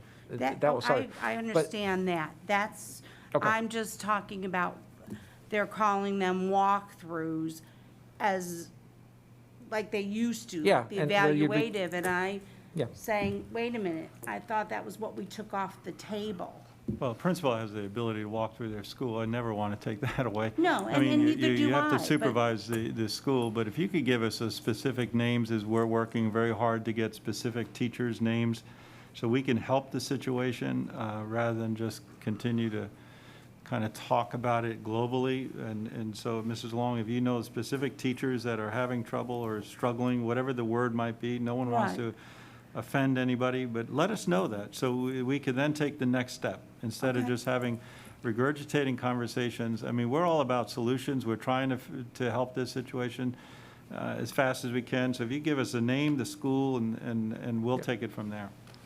Okay. Two other quick points. At one of our workshops or board meetings before the school year started, Mrs. Kane brought up a really good point about voice fatigue. Right. We ordered, within a week of that day, we ordered 2,000 microphone amplifiers. They were scheduled from the very beginning to be delivered this week. They're running about a week behind. So in the meantime, we have told principals and teachers, you can, if you can buy a device on Amazon, because what we find is that in the supply chains, it's really easy to go buy 1 or 2 items. It's really hard to buy 500 or 1,000. Exactly. We will reimburse anybody for anything they purchase, and we have principals that have been using their P cards on Amazon that have been buying second monitors, microphones, amplifiers, headsets.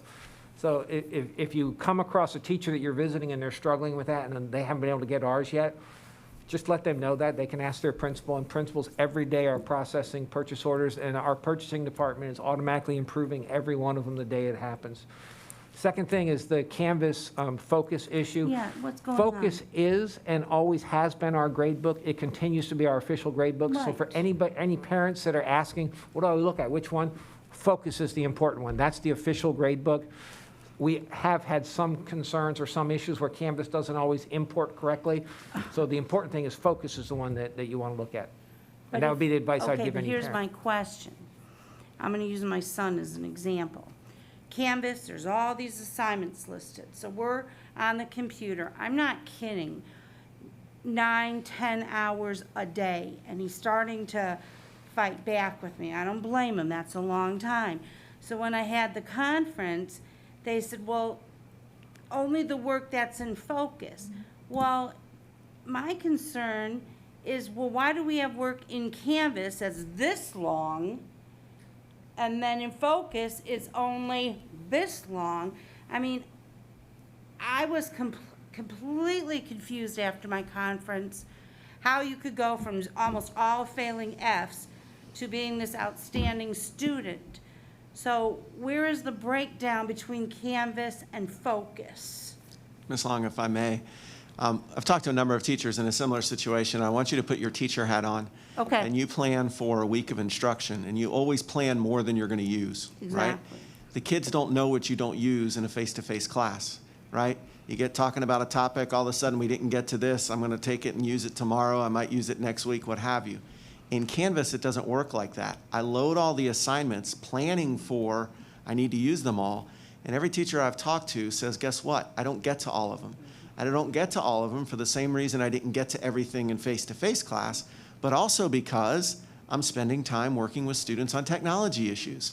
And by the way, the younger they are, the more difficult it is. Talked to a lot of kindergarten and first grade teachers who say, I've planned out these 12 lessons and I only got to 2 because I don't know how to get to the mouse and I don't remember my, right? Exactly. So I'm spending a lot of time helping students on technology, which is just a natural thing for young students. However, I've still had those assignments in there and I planned them as if I was going to do that. So it's as if students have sort of the teacher's plan book open. Now there are ways that teachers can sort of circumvent that, but it requires additional things. So teachers have done a number of things to combat that. One of them is they can just close the grades icon in Canvas so that no student or parent sees the grades, because really, again, as Dr. Corbett said, Focus is the official place for grades, always has been, always will be. Remember, there's a number of other programs that we use that also grade students and produce some sort of score. Doesn't mean the teacher is going to use that in Focus as a grade. So Canvas is showing everything a student does, and it always attaches, because it's an assignment, a grade to it.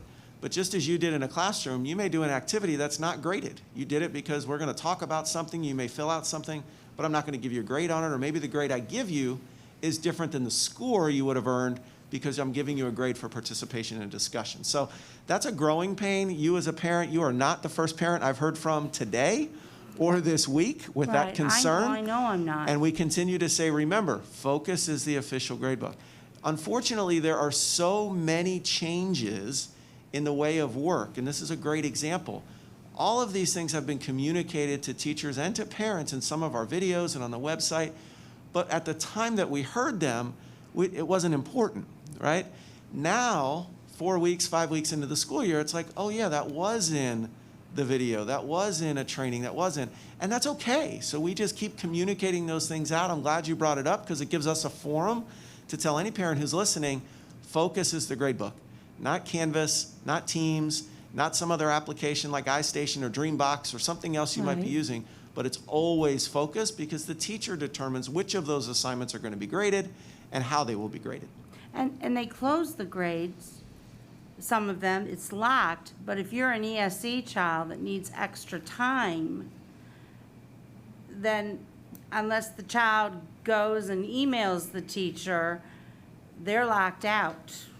Well, it's the difference between closing the grade and closing the assignment, so that's a different function within Canvas. But in any case, yes, teachers can set an assignment to close. And again, Can they reopen them? Absolutely, they can. Okay. Yeah. Okay. Because I'm just, I want to, when parents ask me, I want to be able to tell them, and at this point, I can't. Sure. I mean, I was shocked to hear how well he's doing, and I'm ready to ground him for the rest of his life. And I think the best way to think of it is as a teacher, which many in this room have been. We don't always grade everything that we use. We always plan for more. It's just digitally, we can't figure out that balance yet of how many assignments am I going to need. But you can see, as a parent who doesn't have any understanding, like a teacher, how this can be extremely frustrating. And if you really are making your kids stay on top of stuff, I can see where a lot of kids, parents, are writing their children as well. Sure. And I want to thank you, Ms. Long, for saying, I second so much of your sentiment. As a parent also struggling with the same procedures, and I feel like if you and I are struggling and we're on the board and we know a lot of information, we know what's going on, and we are struggling to help our children through this process, I know there are so many parents out there struggling with the same issues and having the same technological hiccups throughout this whole process that, maybe we can learn from this and see, are we all struggling with the same things because I'm having the same issue between Canvas and Focus? But there's another issue I know I brought up at a previous workshop or board meeting, and I can't remember which, about file submission on Canvas and Focus, because this is an issue for parents, like we were saying. It's confusing when certain teachers are asking for assignments on one thing. Previously we were uploading into Focus and are using school websites. Now we are using Canvas and Focus. But even then, certain files are not being uploaded to Canvas. Kids are being asked to email the teacher. They may or may not have that information. Sometimes they're being asked to send in picture files or a video file or a Word doc. And students, depending on their age, may or may not be technologically proficient enough to do that. And also the technology we've provided doesn't always do that, because I know in my situation, my daughters had to use my phone multiple times to snap pictures and upload her assignments. And so we are providing this technology to correct that issue, and we've been doing that, and that's been great.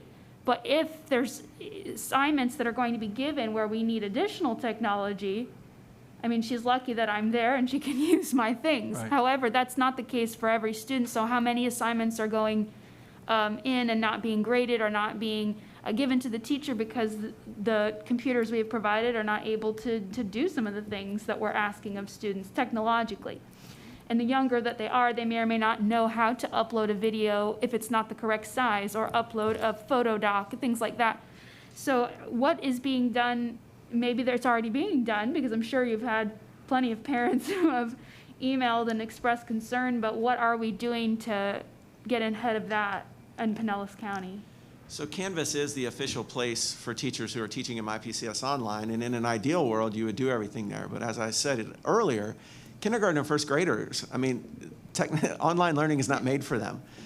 So every parent, the flip side of that is a lot of teachers are saying, well, it's a little unnerving to be looking at the child and the parent all day as well, and have the parent in my classroom all day. But without the parent, how do they submit some of the assignments? So some of those things that you mentioned are ways in which teachers have tried to make it easier, right? So take a picture of it and send it in, or email it to me if you can't understand how to label it and upload it into Canvas. So those are solutions that teachers have done for workarounds for students that have struggled in different ways.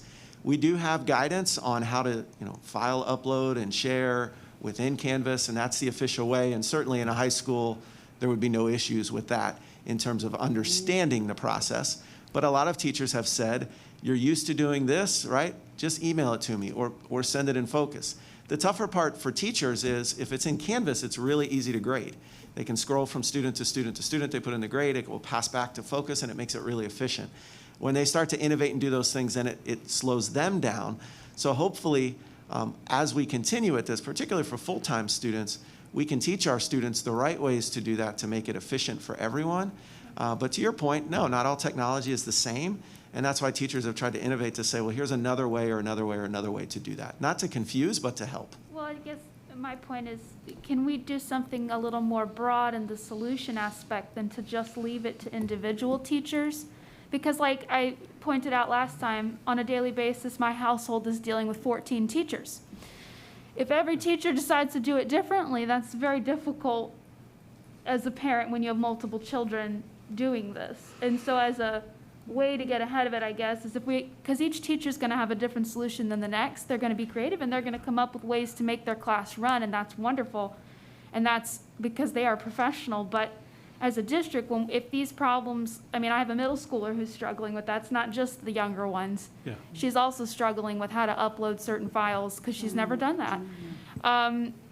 And how can we get ahead of the game here and start finding, broader solutions to help more students? Because leaving it to the individuals, I find it difficult because they all have something different.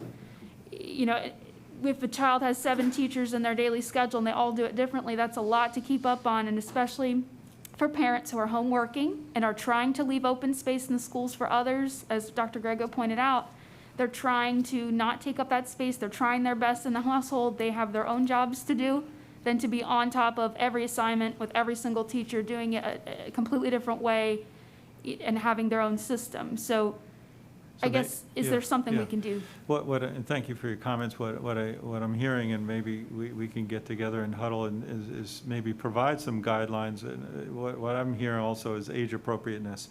Yeah. In terms of the issues of what you might expect of a middle or high school student versus a second grader or first grader, even though we're doing these workarounds and trying to do that. And maybe by establishing some, and now that we're 3-4 weeks into it, by establishing some guidelines, kind of like Mr. Hendricks in the very beginning, let's keep this simple. Let's start out slow. Let's keep it simple and then grow with it. Let's not jump to 100 yards out. So that might help. What I'm hearing between the lines is some of those second grade, 8th grade, 12th grade, and very different in terms of what we would expect. And I That's a want to good thank you point. all. I don't mean this in a combative way. I think everyone is doing a very good job working on this. Thank you. And we have, we really are supporting our teachers and our staff who are working very hard. These are just things that needed to be brought forth as we're experiencing it from both here and at home. And we can bring that back and hopefully create ways that will help many families throughout the district. We don't know what to improve on unless we have these discussions, and that's it. It's no sense in all going away and talking to ourselves or to other people. So this is what this forum is for. So thank you very much. And I truly believe that once we have a year under our belt with Canvas and more trainings are given to those who need it, I think it's going to be a wonderful platform. But we're working out the kinks and the bumps, and everybody's feeling it at different degrees. I think younger teachers who have a lot of technology, they were raised with it, it's easy for them. But some of our other teachers, some of our really good master teachers, because I'm telling you, RJ's teachers are the kindest, most talented teachers. I mean, they're with me right away, and I'm listening to them, but like you upload an assignment, and they can't find it. So I don't know if it's us or if it's the way they see it. And then 4 days later, they go back, and they go, it just showed up. Well, we submitted it. So I think it's working through, and we have to keep those lines of communication going. And I think if we do and we work through this, Canvas is going to be a wonderful platform. But it's those first few months of bringing the baby home when the baby won't sleep and you're losing it and you're tired. It's that same kind of thing. Teachers go home, they're exhausted, they're working on the weekend, sometimes they won't talk to the rest of the family because they're so frustrated. But every weekend it's getting a little better because they're getting a little more. So, I want you guys to know, all of you have done a phenomenal job. I'd put us up against any district, but we have some growing pains, and we need to work on those. And I think we need to hear from the people in the front line who are actually doing it where the problems are. And Dr. Corbett, I agree. It must have been very hard to determine how to ask those questions. But let's go back into their shoes. Who's going to admit they're incapable, especially when you're going to go through an evaluation and if your principal sees that? We have to stop and think about what's going through their minds. And I understand, you were trying to get to a bottom to find the answers, but for some, they wouldn't even take the survey. They were so upset. And we have to think about that and think about, okay, maybe we could have done this I mean, there is no easy solutions to this. I really believe that. This is a step-by-step, baby step platform for learning for all of us. And you don't throw the baby out with the bathwater. So we're going to keep moving forward, but we need to keep our minds open that maybe for us that are always discussing this, it's easier than it might be when you're in the classroom all day long and you're trying to work out the kinks. Sometimes you get discouraged. And if kids are shutting down, but I know you're all trying very hard, and I know our teachers are trying very hard, and I just want to make sure they're getting the support, because that's the bottom line. It's for the children, and that's what our community wants. Good, thank you. All right. Ms. Kane, you had asked, you're done? Okay. Are there any, okay, Ms. Flowers? I just want to say to our Chief Financial Officer and his department, thank you so very much for the work that you do, making sure that our beans are counted and in order. Unfortunately, some of us have read the stories or even looked at the news to see what's going on in neighboring counties, and it's not pretty. Seeing the deficits that they were already experiencing and then what may potentially be on the horizon. So I just want to give a special shout out to you and your team for the way that you present the data to us and making sure that we are always thinking of a sound financial plan for the district and not taking on more than we can afford. So I just wanted to say thank you for that. That's number one. Number two, thank you for bringing up the concerns, because yes, we all receive them. One of the things that is kind of hard to get around is that we all see things through a different lens. And so as a trainer, I understand how careful you have to be sometimes at the words you use, because it depends not only on the words you use, but the place where a person is when they're reading those words. And so they will take it the way that they are reading it based on how they are interpreting the information. So when you're sharing some stuff, especially in this, and we're not volatile, but I'm saying the whole situation is volatile. When you're sharing information in that volatile environment, it is so easy to go to the -0 because so many things are coming at you. And I believe that's probably where some of that happened with the verbiage. It's not that they're not capable, it just may not be their forte. Okay, so it's not that you're not capable of doing it, is this an area where you feel a level of comfort? But again, it's just different, that's how I would have phrased it, but somebody else would phrase it differently. So none of our teachers are incapable. They're all extremely capable. That's why they're teachers and they pass this state certification. But it's just that the particular area where they're being asked to grow, they may not be as comfortable in that area. So for those that may be watching or hearing later, I hope you take that for what it's worth, because it's meant to be a help, that you are not incapable. It's just that that's not your forte, that's not your area of expertise, and you are growing, learning, and developing in those areas. I just want to say this, and this is not negative, I just want to share this.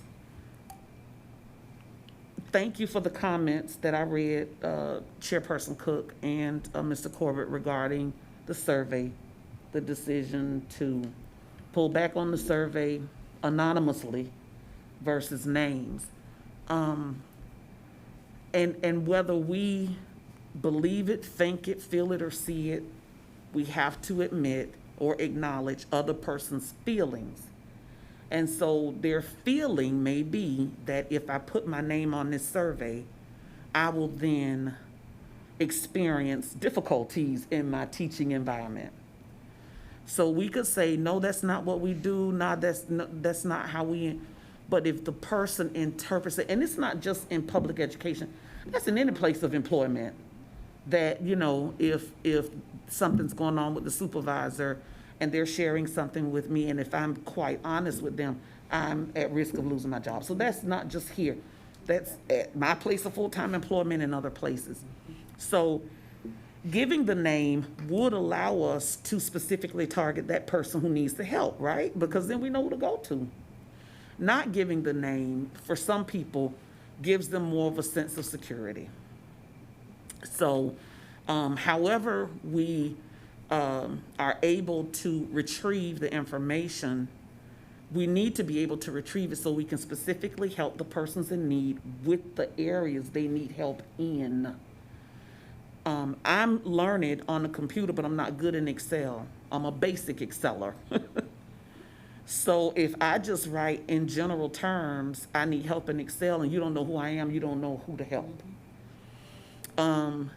And so as our numbers become probably more solid, thank you, Dr. Grego, for sharing that we have kind of opened up that avenue where, because remember initially it was, if you choose 9 weeks PCS, that's where you're gonna be. And if you choose in class, that's where you're gonna be.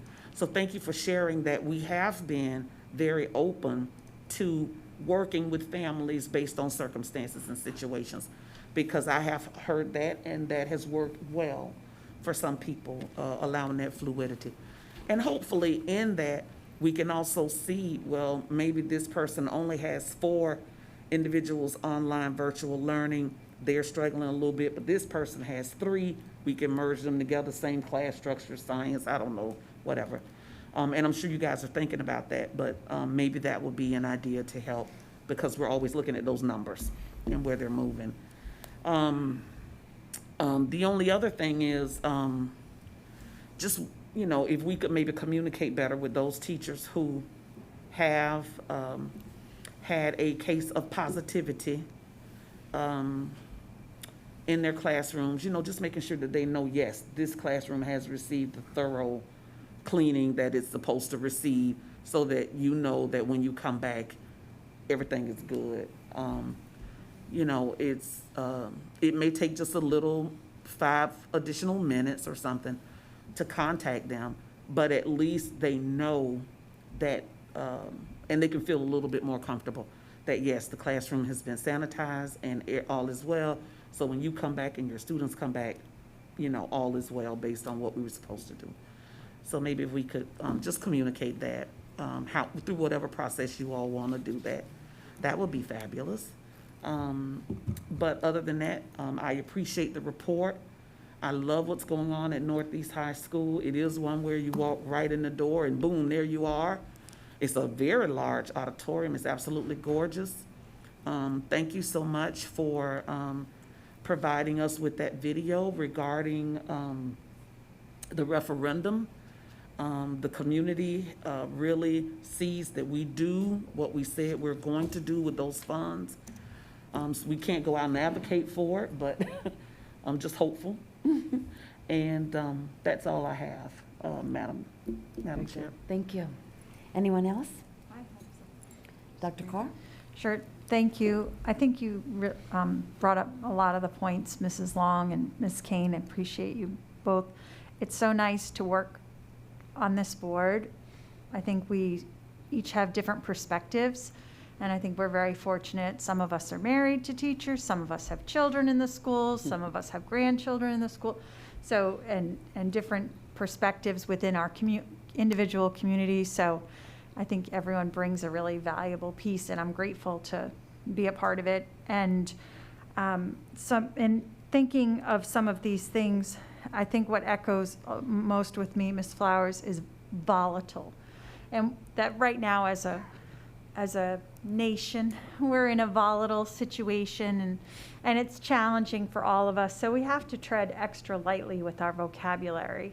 And I think it might be an opportunity for growth for us to utilize our communication department a little bit more as a second set of eyes when communicating with large groups. So sometimes we all need that, right? I leave things out. We were just talking about this earlier, Ms. Cook.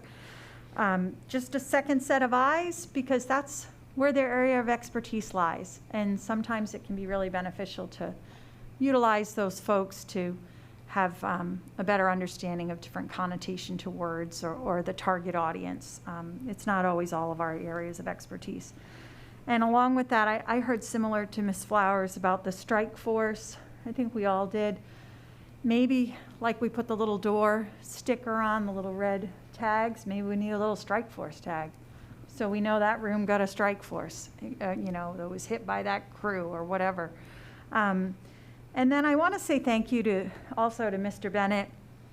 I had the opportunity to go to one of the cross-country meets and saw Palm Harbor and Largo this past weekend. And I'm not much on football, Coach, but I love cross-country. And it just sort of grounded me a little bit into appreciating something normal. I mean, we all had masks on, and everyone, not the runners while they were running, but it certainly was a joy to be around people and families and see people outdoors and engaged. And I know he's referenced that before as it being the glue that connects a lot of kids to school, but I appreciate us really making every effort to bring families together, to engage us, because I think this isolation has really contributed to that volatility. So I'm grateful for that and our ability to move forward in that. And I just hope that we will continue to operate safety first and with grace. Because while we are facing so many challenges with our instructional delivery, I am comforted by the input from the health department informing us and keeping us informed that while there have been cases that have come to school that have resulted in quarantines, we haven't seen an outgrowth once kids are at school. So that was what our focus was to open, and we moved in the right direction. Sorry, I'm cold. That was where we were focused. So now we're moving towards the instructional pieces, and I am just grateful that we continue to act with compassion towards one another and treat one another with kindness in this very difficult time. So, thank you. Thank you. Mr. Dudley. Thank you. I will respond to your cross-country. I was a cross-country coach for 20 years. So it's an and by open the way, sport my to girls see. finished second in the state, but that's all right. They're still running. I did want to reiterate, because I'm always pushing extracurricular, and I went to the first football game a week ago. It was on Thursday night. It was raining like I won't even use the adjective, but I stood out there in the rain. Thank heaven. I stood out there in the rain, and every ticket that could be bought was bought. And the parents were there supporting the kids in just miserable weather. And it's very refreshing. Everybody, the kids are wanting to go, parents wanting to go. And, my attitude is if you'll be smart about it, then, the risk is minimal. They walk in a segregated gate, they separated everybody. You walked in, and they sitting in the stands, families sat together, and then there was spaces like you see on TV. Many of them had masks on, family members tended not to. And I just thought it was a and people were spread out all over, so had his parents of being a bigger crowd than it really was. But I think that's kind of the norm right now. Everybody, if you try to buy a ticket to a high school game, if you don't get it when they go on sale, you're out. And that's good. These kids, they really want to do it, and I'm very pleased that people are at least using their heads about it.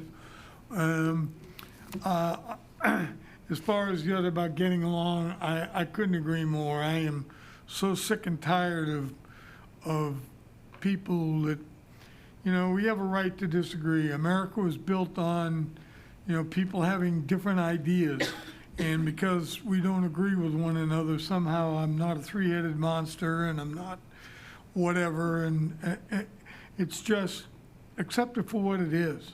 I remember, since I'm probably the oldest one here, right after I finished high school and I started college, I had an opportunity to work in Washington, D.C. And I remember two political parties were able to get along. And I remember that the big argument at that, don't paint everybody with a broad brush. We're all independent thinkers, and we have a right to think that way, And now it's gone on just totally the opposite. If you don't agree with me, you're some kind of an idiot. And I think if we would all have that attitude where I expect we're different with different political parties, we think different, that's okay. And but this rhetoric is ridiculous. And and the only reason I'm bringing it up educationally, it goes down to the kids. Kids are watching adults. They watch us, and they mimic us. And I think it's a darn shame. And I would like to think that we can all work on that, but it's the people need to hear this aren't listening. So, but there's more games this weekend, more stuff going on. We need to try to get out and support those kids. They really thrive on it. If you can't, at least, and I think by going on the website and doing the sports thing, and if people advertise, they don't understand that schools are still getting money if you go on there. And so financially it helps the schools if you somewhere or the weather's bad or you're not feeling well. If you go on that sports channel and watch your favorite team, high school team play, your school is benefiting from it.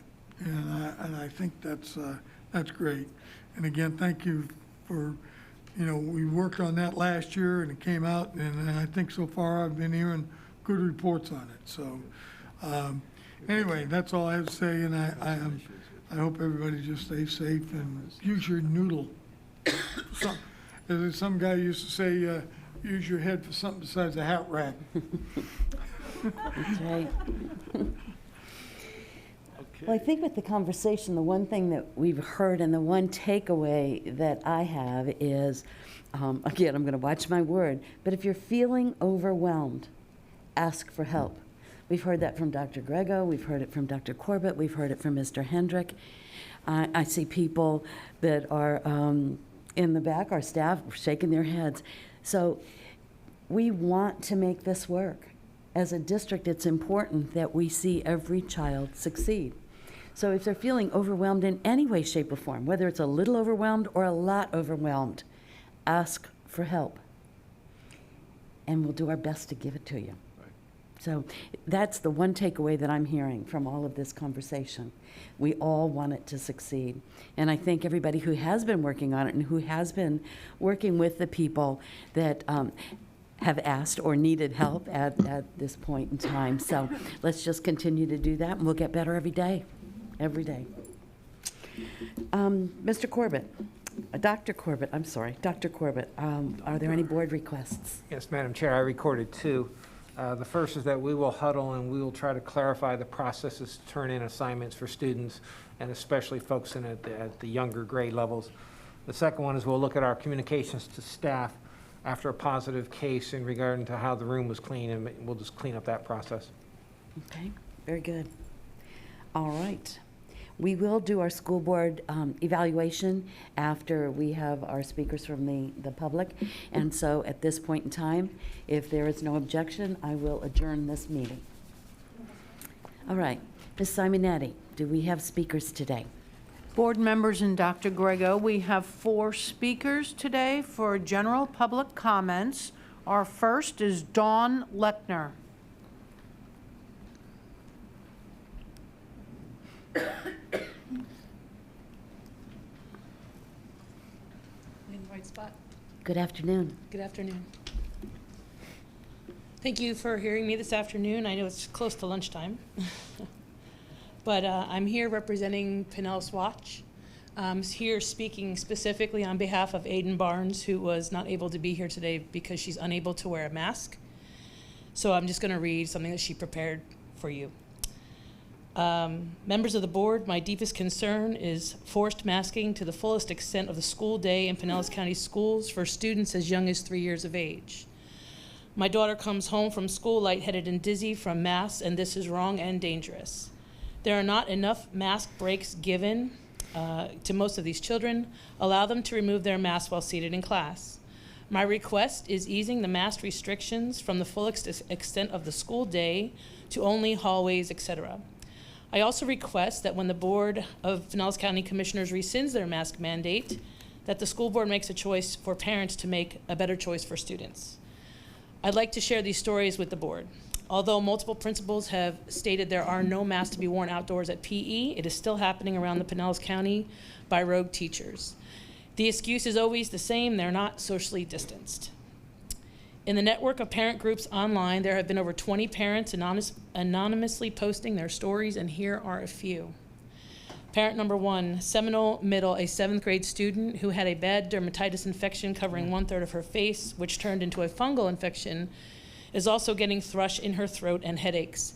She went to her pediatrician, and he said it was from wearing the mask too long. Parent number 2, Seminole Middle, headaches from prolonged usage of the mask for the fullest extent of the day, working on deep breathing techniques.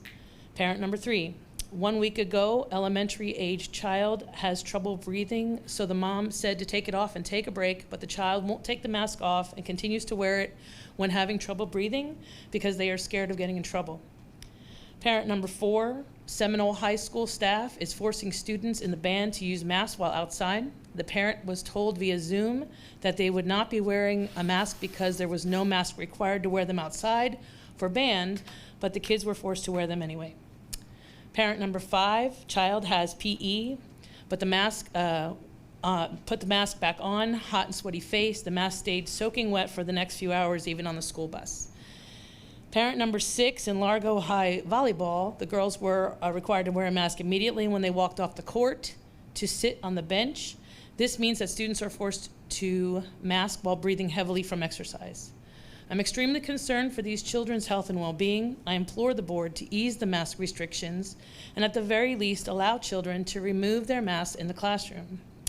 Please address this issue of children too afraid to remove their masks when they can't breathe by educating teachers to allow this.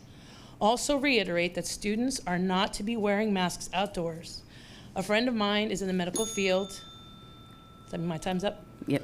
Okay, well, thank you very much for letting me speak today. You all have a great day. Thank you. And we did receive the email, so we have the full extent of Okay, it. wonderful. So, Thank you. very good. Thank you. Our next speaker will be Michelle Stile.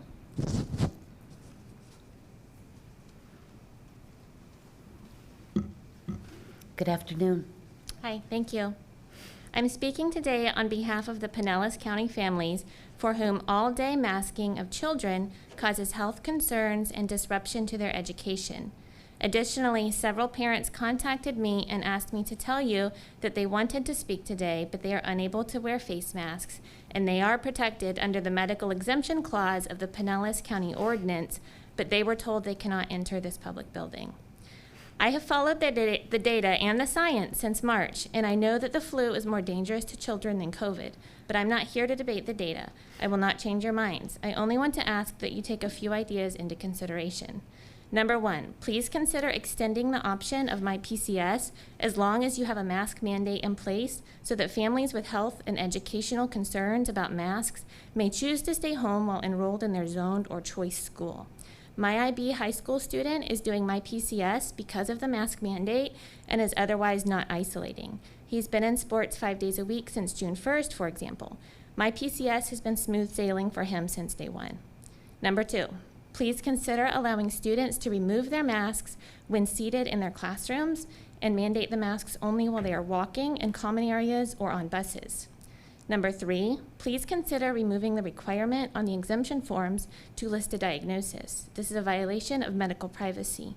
If a student has an exemption to wear a face shield instead of a mask from their healthcare provider, that should be sufficient for the school.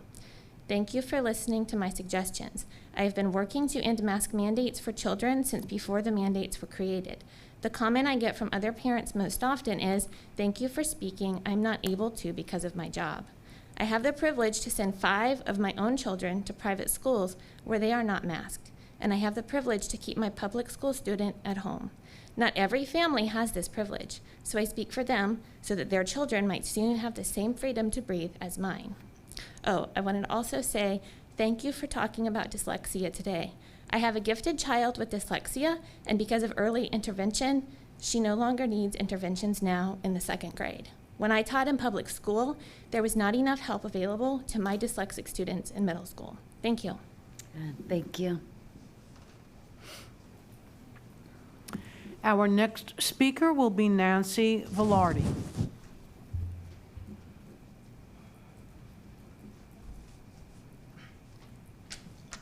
Good afternoon. Good afternoon. The frustration that teachers are feeling this year is a culmination of a slow erosion of morale experienced here in Pinellas and elsewhere in the country. While much of what has demoralized teachers has originated from ill-conceived mandates from the state and beyond, there's also some blame, a little blame that rests right here in our own backyard, intended or not. The intense difficulties we are facing as a direct result of the pandemic can also provide us with a unique opportunity to heal some of this damage done to the relationship between leadership and workforce. It is imperative that we turn this year around now before too many quality educators just hang it up and walk away in defeat. In this last week, I have felt that PCTA and the district has made some progress together in our mutual perception of how to correct the tangled mess of simultaneous teaching. During the focus groups organized by the district last Thursday, it was apparent that while some teachers are beginning to find their way with this inadequate form of delivering instruction, more are feeling only frustration and a lack of support in their schools. In an effort to pinpoint which teachers needed the most help, the letter was sent by the principals on Friday with some unfortunate wording, and it sent up a countywide outcry. I believe the missive was well-intentioned, and it just missed its mark. In further conversation with Dr. Corbett, we reached the understanding that this was delicate work, but that it was critical to support those who require either equipment, a team teacher to partner with, and perhaps even a schedule change. As promised, I've contacted all the lead reps in the buildings, and met with them yesterday evening to talk through these issues, to ask them to facilitate those necessary conversations between their principals and the teachers. Perhaps a collaborative conversation with the entire team, grade level or department, could also take place to supply remedies where there are problems. My point is, I have reached out to the professionals within the buildings to help with the problem, and I'm asking that you also reach out to the principals to assure that these are productive conversations with no veiled threats of reprisals. Together, we can create a safe environment for these issues to be resolved, whether by the furnishing of additional technology, an assistant, or reordering the team's makeup. These are complicated issues, and the resolutions are going to be equally complicated. We have already conceded our students are not receiving the best education that they've been provided in the past. The situation is far from ideal. That's a difficult pill for professional, dedicated educators to swallow. They are miserable, exhausted, overworked, and yet they show up every day for their kids. Let's help them with kindness and compassionate support together. Thank you. Thank you, and thank you for everything you're doing. Appreciate it. Our final speaker today is Amanda Loeffler.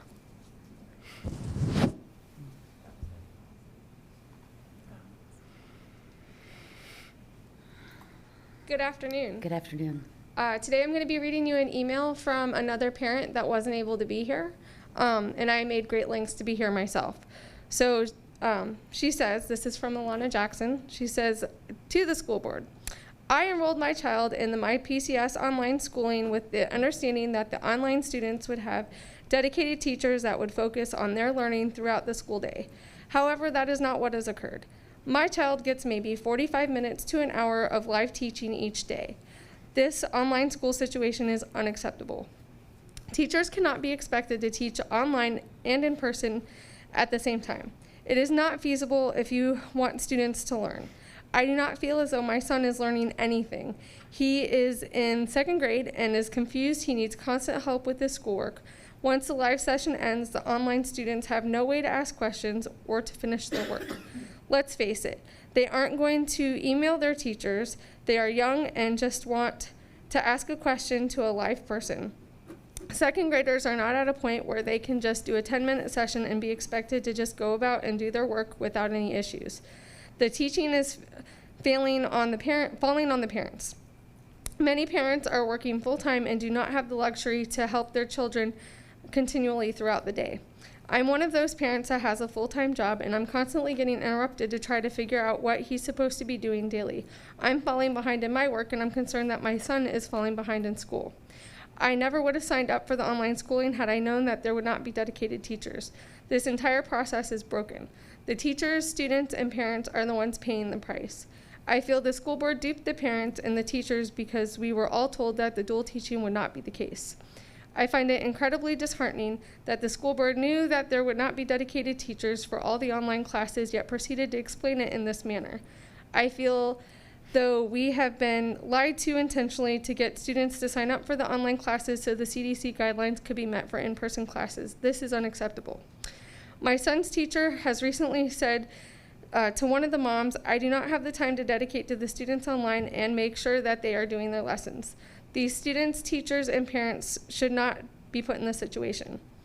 The school board should be ashamed of the situation, and the response I received when I contacted them about my frustrations, they basically put the responsibility to resolve the issues back on the school, wiping their hands of it. Hello, Ms. Jackson. I am sorry to hear of your experience with my PCS online has not been positive so far. Of course, you are correct that it is a new process for us all, and we are learning as we go.